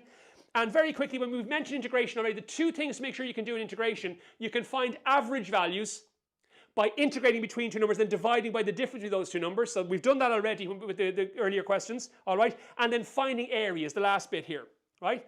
So remember, if you want to find areas here, what you need to make sure you've got are the boundary values. Where does the shaded area begin and end on the x-axis? So in this case here, I need to know what that number there is, that number there is, that number there is, and that number there is. Right, now they're not given here, so I've got to find them myself. Now remember, they're the 3 points where the graph hits the x-axis. And to find where a graph hits the x-axis, you put y equal to 0. So if I put y equal to 0, put this guy here equal to 0, right, there's my value for y, put that equal to 0 there and solve, I get these three numbers here, 0, -6, and 4. So that's going to be -6 there, that's going to be 0, and that's going to be 4. So to find where your function hits the x-axis, just put the function equal to 0 and solve. Okay, they're the numbers that I'm looking for there. And you can see that all I got to do is integrate this formula here between -6 and 0 to get that area, area 1, and integrate it between 0 and 4 to get that area, area 2. Make sure you find the two of them separately. When there's two separate areas, find the two areas separately. Okay, you don't have to do any second integration, just integrate once. You can see here, so what I did was I integrated this guy here, right, to get that. And I evaluated that between -6 and 0.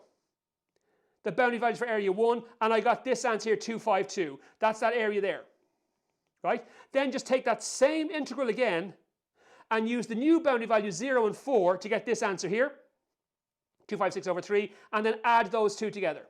Because when you've got two separate areas there, one of them will be positive, one will be negative. Drop the minus sign in front of the negative one and then add your answers together to get the total area, which is 1012/3. Okay, so there's two separate areas, you've got to find the two areas separately.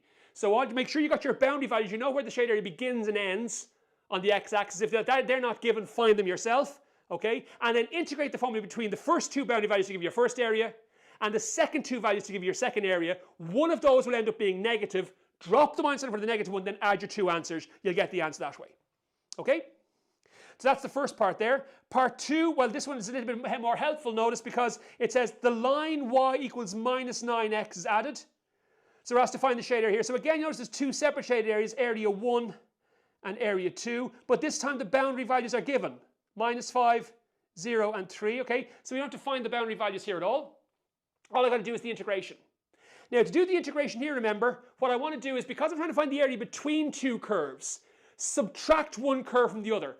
Don't do that thing where you find the area between one curve and the x-axis, then the other curve in the x-axis, and then subtract from the other, do the subtraction at the end. That's not great practice, because it means doing two integrations, and then because you're finding the area between a curve and the x-axis, if you cross the x-axis, you're going to have to find areas separately, like the previous part of the question. So don't do it that way. Just subtract one graph from the other first. It doesn't matter which order you do the subtraction, just one graph from the other. So you can see I've done that here. So there's the curve, x cubed plus 2x squared minus 24x. There's the line, subtract one from the other, and I get this. Right? So just take one graph and subtract the other one. Then if I integrate this here between -5 and 0, I'll get area 1. That's that number there. Then take the same integral and do it between 0 and 3. I get this guy here. And again, add them together. So when there's two separate areas, you've got to do the two integrations separately, because one will have a negative sign in front of it. Drop the minus sign, okay, and then add the two answers together. All right, find the boundary values if you need to, but if you're trying to find the area between two curves, don't do the integrations, evaluate them, and then subtract. Do the subtraction first. So one graph minus the other, and then integrate that between the first two boundary values, the second two boundary values, and then add your answers together. Okay, that's the way to do that one. Okay. The reason we couldn't do subtraction for the first one there, Laura, is because there's only one graph. See, so there's only one graph, and it's only the curve. Okay, that the other graph you like is the x-axis, and that's just x equal to 0. So I'd be subtracting 0, there's no need. That's why I just have to integrate the formula by itself. So there's no subtraction here because there's only one graph. There's no graph to subtract here. In this case here, there's two graphs. There's the curve and the line. That's why I subtract one from the other. Okay, that's why I'm not doing that one there. That makes sense? No, that's a good question, Ava. You don't divide by the difference. So the difference between an average value, you get the integral like this, and then divide by the difference between the two numbers. That's for an average value. When you're doing an area like this, you just leave out the division at the end. You're not doing an average value here. Okay, so that's an important distinction, Ava. Thanks for mentioning that. Okay. And Tom's saying, what's happening when you subtract the two graphs? What you're doing there is you're describing the region between the two graphs as a single function. So instead of saying, look, I'll get the area between the curve and the x-axis, then the line, the y-axis, subtract one from the other, all right? And if I'm doing that, that's fine, all right? But if I subtract from the other, I'm treating the space between them as a single function. And I'm just integrating that between the values. That's all that matters, okay? So that's how we do an area like that. And the final question then, and well done for hanging in there, and I'm hoping you got a little bit out of this, all right? So the last part there, you notice here, is just when we're dealing with a trapezoidal rule question. Thanks, Ro. Okay. All right? So a trapezoidal rule. Now, he hasn't asked the trapezoidal rule since 2015. So again, it's kind of overdue, and this is the only way he ever examines it. You do use the trapezoidal rule with integration, okay? You can key in perfect. That's perfectly fine, Keen. If you want to do it that way, if you want to do the subtraction the other way around, then your answer will not end up being negative and you won't have to drop the minus sign. But that's perfectly fine. There's nothing wrong with that. There's no right or wrong way of doing this. Okay?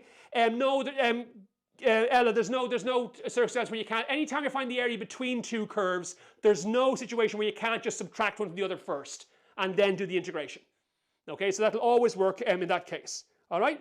And Sean just asked me there, how do I get the x values for question 1 for the first part of the question? You remember, you're trying to find the points for a graph. It's the x-axis, so you put y equal to 0. And because the function itself is y, so just put that equal, so just take the original function here as given the question and put it equal to 0. That's how you find the values where the graph hits the x-axis, which were my boundary values in part 1.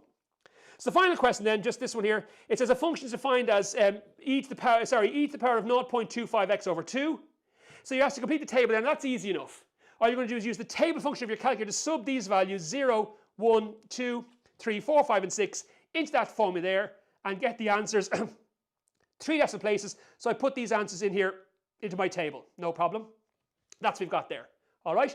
Now, part 2 then, use the trapezoidal rule. Okay. So you have to use the trapezoidal rule now.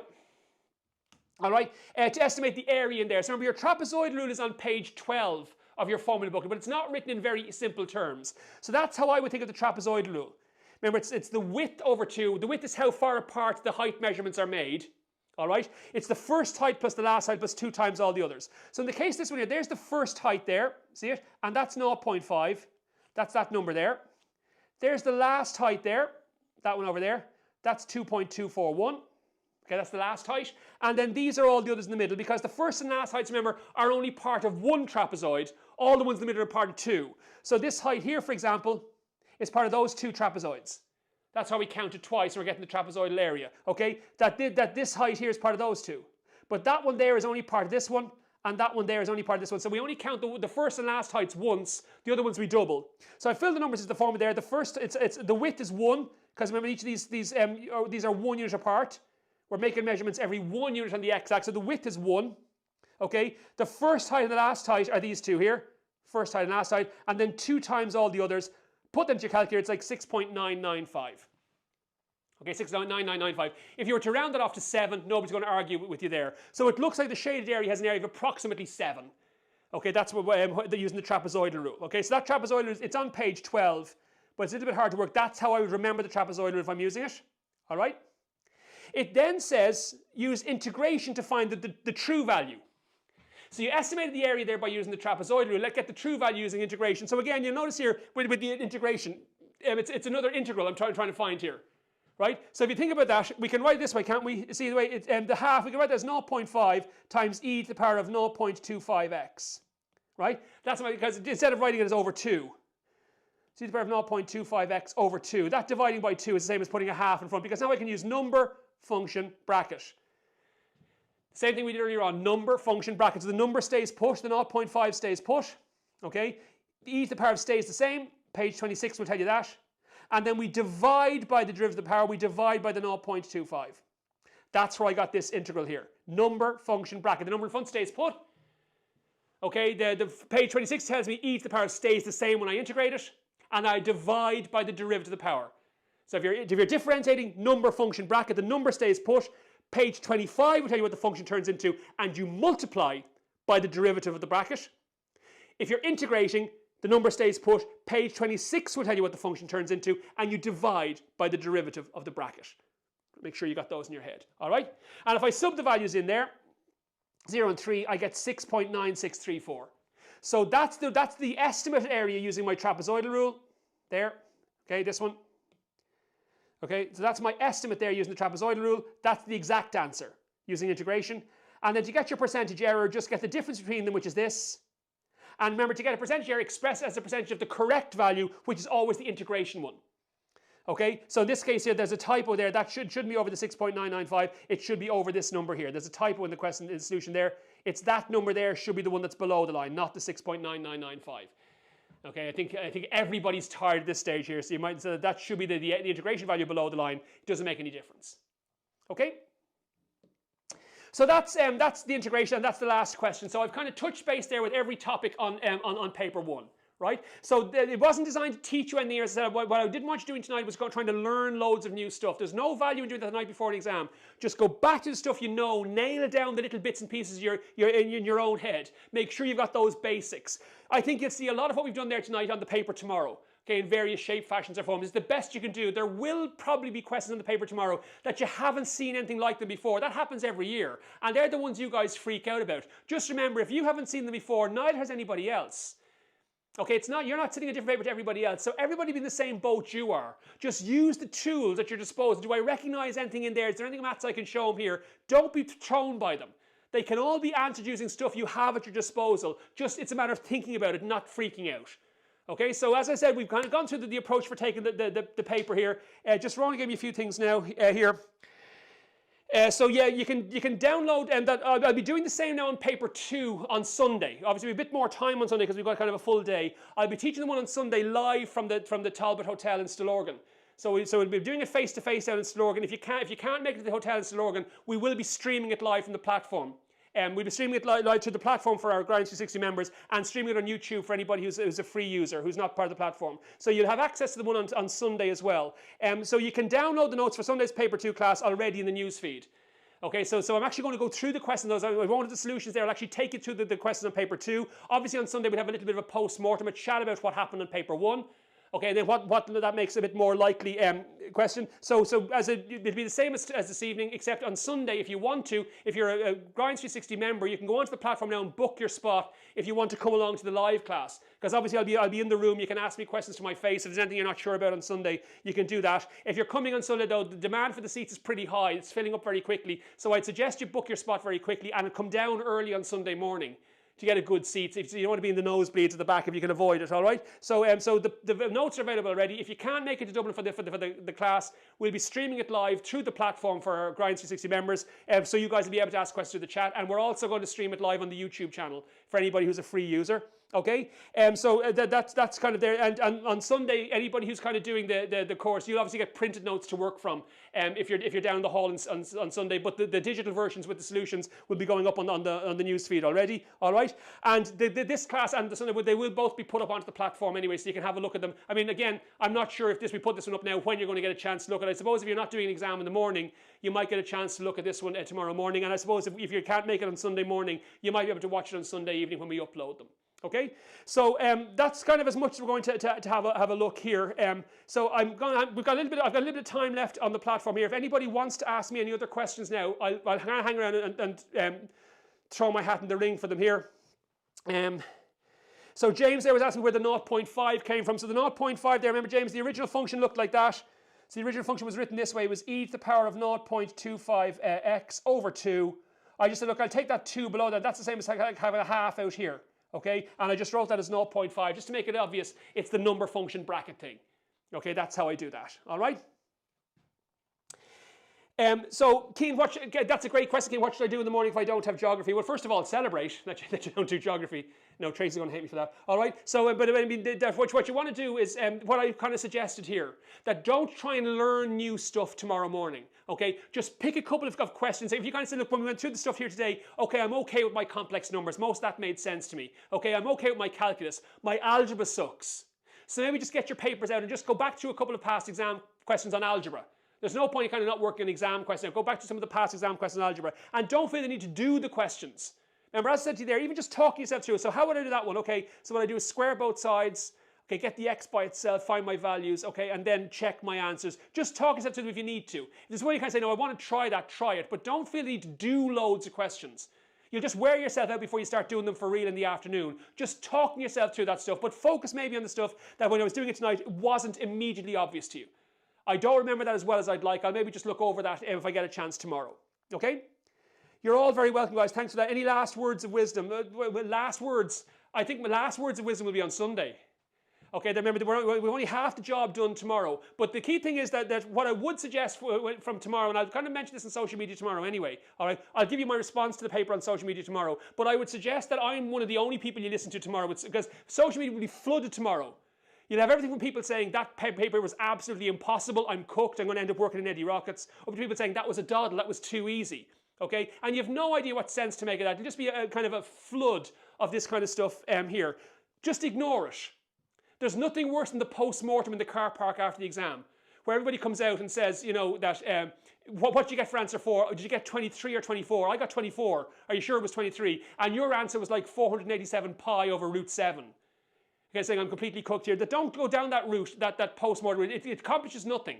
Just shut all that stuff out. Forget about it altogether until I'll be saying on social media, tomorrow after the exam, you go home, you get a takeaway.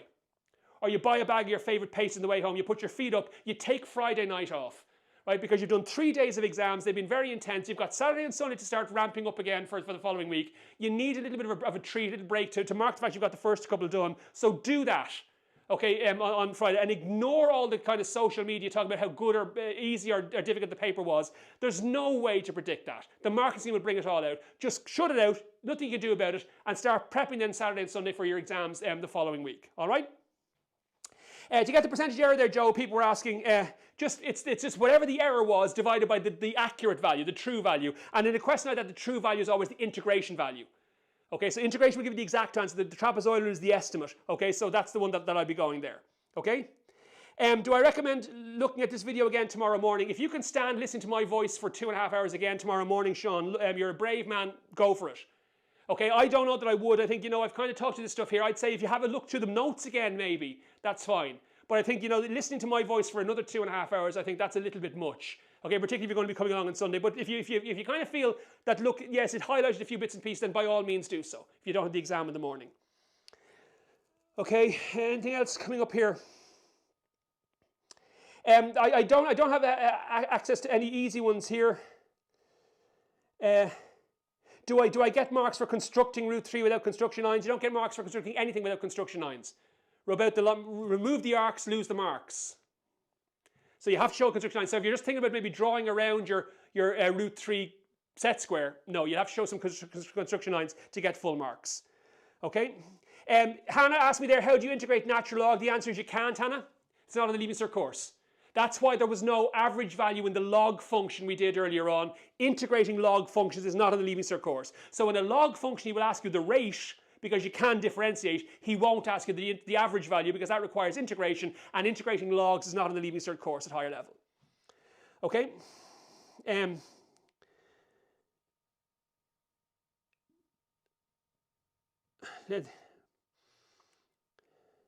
Yes, Michael, I think it's a little bit unlikely. You know, you're welcome, guys.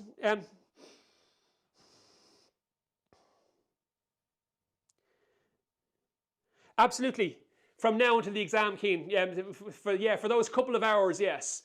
I wouldn't be kind of doing anything else. But again, I'm not going to put myself under pressure to start doing questions. Okay, that I think just talking myself in my head to the solutions, I think that's much better. Okay, remember what I'd be trying to focus on between now and the exam tomorrow afternoon is reinforce and remind yourself how much maths you know.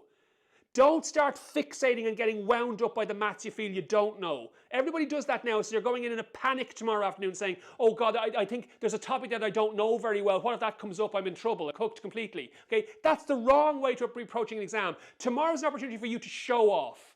To show the examiner how much maths you've learned the last 2 years. Because you've learned loads. You might not feel it now, but you've learned loads. Tomorrow's an opportunity for you to show them that. Okay, so don't worry about stuff you don't know at this stage or you feel you don't know. Just try and use tomorrow, the rest of this evening, and tomorrow if you don't have geography, to remind yourself, hey, look at all the maths I know. Look at all the stuff I can do here. Okay, that's what you want to be doing here. That's why as I'm going through questions like this here, just reminding myself of the stuff I already know how to do.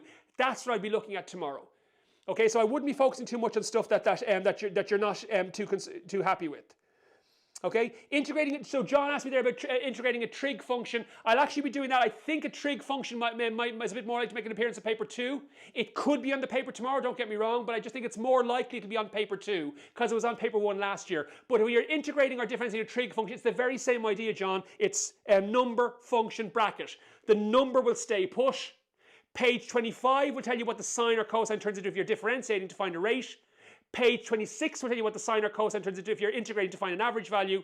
And then you multiply by the derivative of the bracket if you're differentiating, and you divide by the derivative of the bracket if you're integrating. So you do the trig ones the same way we did the exponential log ones there. It doesn't change. I just think that's a bit more likely for paper 2. Okay? Can you use tip-x? Yes, Roshan, you can. Just, I'm not a fan of writing over it. Because sometimes if they try to scan something where you've written over tip-x, it's hard to write up. So I wouldn't. I'm not a fan of using tip-x. If I make a mistake, I'll put a line to it and write it underneath it. If I need to, I'll ask for more paper and do the question elsewhere. Okay, so I'm not a fan of tip-x because if you write over it, the fact that it's not flat means it doesn't scan well and the examiner might not be able to read it. It's not wrong, but sometimes it can cause problems. Okay?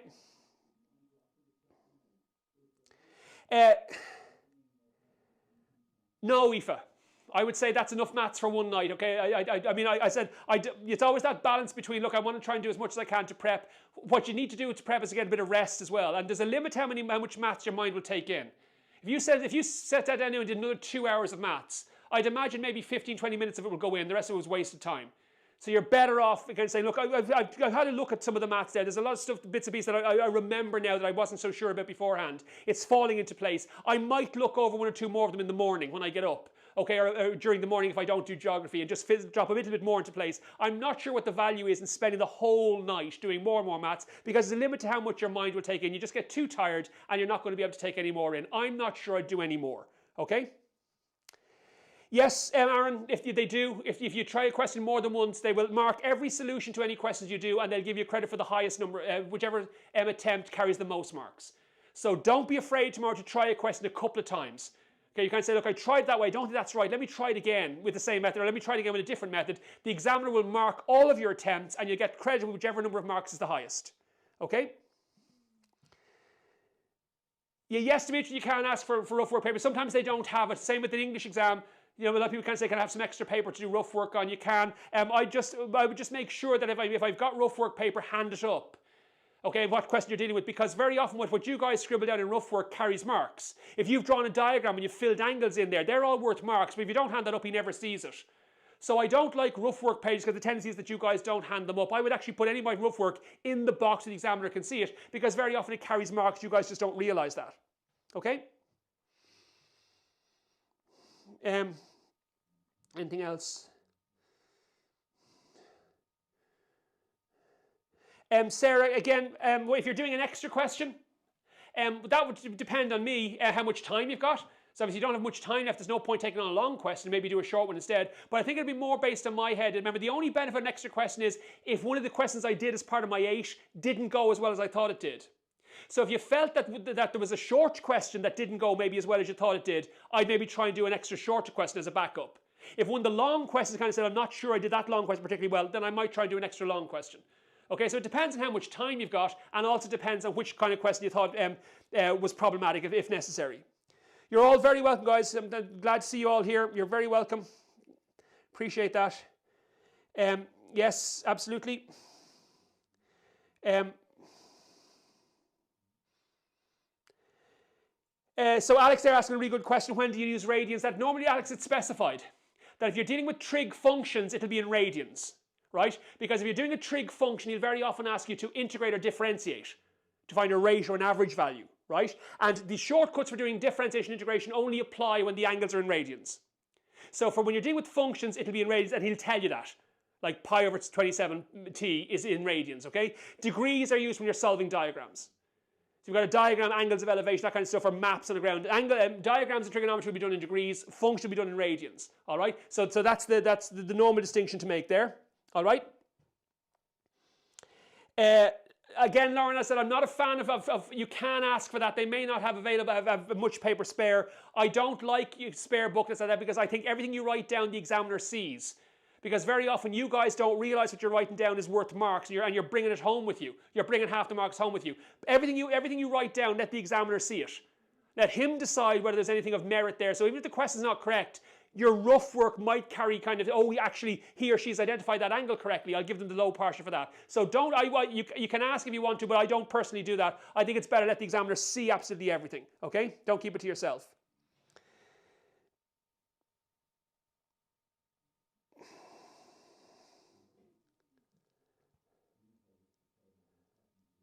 So John, the Tn formula for a geometric formula sequence, John, the formula is t to the power. So Tn is a or to the power of n minus 1. All right. So remember the reason for n minus 1 there is, remember that when you're dealing with a sequence, you start at number 1, term number 1. Okay, term number 2. So the first term in a geometric sequence is term number 1, right? Whereas if you're dealing with an exponential function, right, where it might be this like 107 times e to the power of 0.75t, there's no minus 1 there because that starts at time 0. So t equal to 0 is where that begins.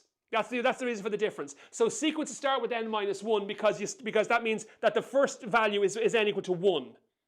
All right, is a term number 1. All right, whereas here the first term is term 0.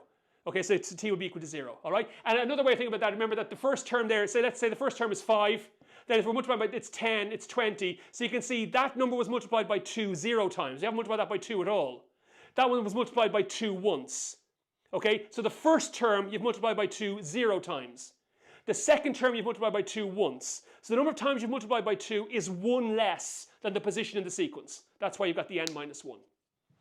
Okay? Let's see if there's anything else here.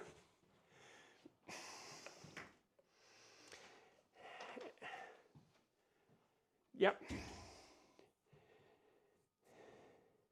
So it's somebody asked me that earlier on, a or to the power of n minus 1, a or to the power of n. It's always a or to the power of n minus 1. That's a formula for a geometric sequence, and that's always a or to the power of n minus 1 for the reason I just pointed out there. You're not going to use it as a or to the power of n. Okay, that formula is not in your formula booklet. Okay. The lads are going to be closing the chat now in a minute, just to give me a chance to answer whatever questions are there. All right. Sean, relaxing. I think, Sean, you need to find the gap. That we've kind of done nearly 3 hours of maths there. Okay, I'm not sure how much more your mind will take in if you keep doing it. All right, so you got to kind of realize, look, I've done a good bit of a refresher there. I've kind of put a lot of that stuff back on my memory. I'm a little bit more confident in that I know more than I thought for paper 1. I'm not sure if there's a value in doing an awful lot more tonight. There's no point in kind of staying up for another couple of hours doing maths. You make your own decision. If you kind of feel fresh enough that you might take more in, feel free. But I think the better advice would be to get a bit of rest. You've had 2 very busy days. Tomorrow will be kind of a very busy day for you as well, particularly if you're doing geography. I think maybe relaxing a little bit might be the way to go. No key and cubic sequences are not on the Leaving Cert course. They have to be quadratic, or either arithmetic, quadratic, or geometric. Okay, the only ones in the course. Injectives. I'm not sure whether I have a chance to talk about injective, surjective, bijective here. I might say, let's say financial maths, cubic sequence. Can we leave out geometry? That's a paper 2 question, Sarah. I'll maybe talk about that in paper 2. That there won't be. You can certainly leave out geometry for tomorrow because it won't be on paper 1. We'll talk maybe about what you can do with geometry on Sunday for paper 2. So the Tn formula, so Rebecca, for a quadratic sequence, the general term is that. Right, we kind of mentioned that earlier on. And remember, that number there is just half the second difference. Right, so that when you find the second differences, half that number is your number for your n squared. Okay, and just find these two, remember, by putting n equal to 1 in here, put equal to number 1 on your list. N equal to 2 in here, put equal to number 2 on your list, and solve the simultaneous equations you end up with to find Q and OR. And to find OR for a geometric sequence, if you've got a sequence like that one there, say 5, 15, 45, 1, 3, 5, and so on, to find OR, obviously that's A, the first number of the sequence. To find OR, take any number and divide by the one before it. So that divided by that, OR is 3. Or 45 divided by 15, OR is 3. So take any number, divide by the one before it. Okay?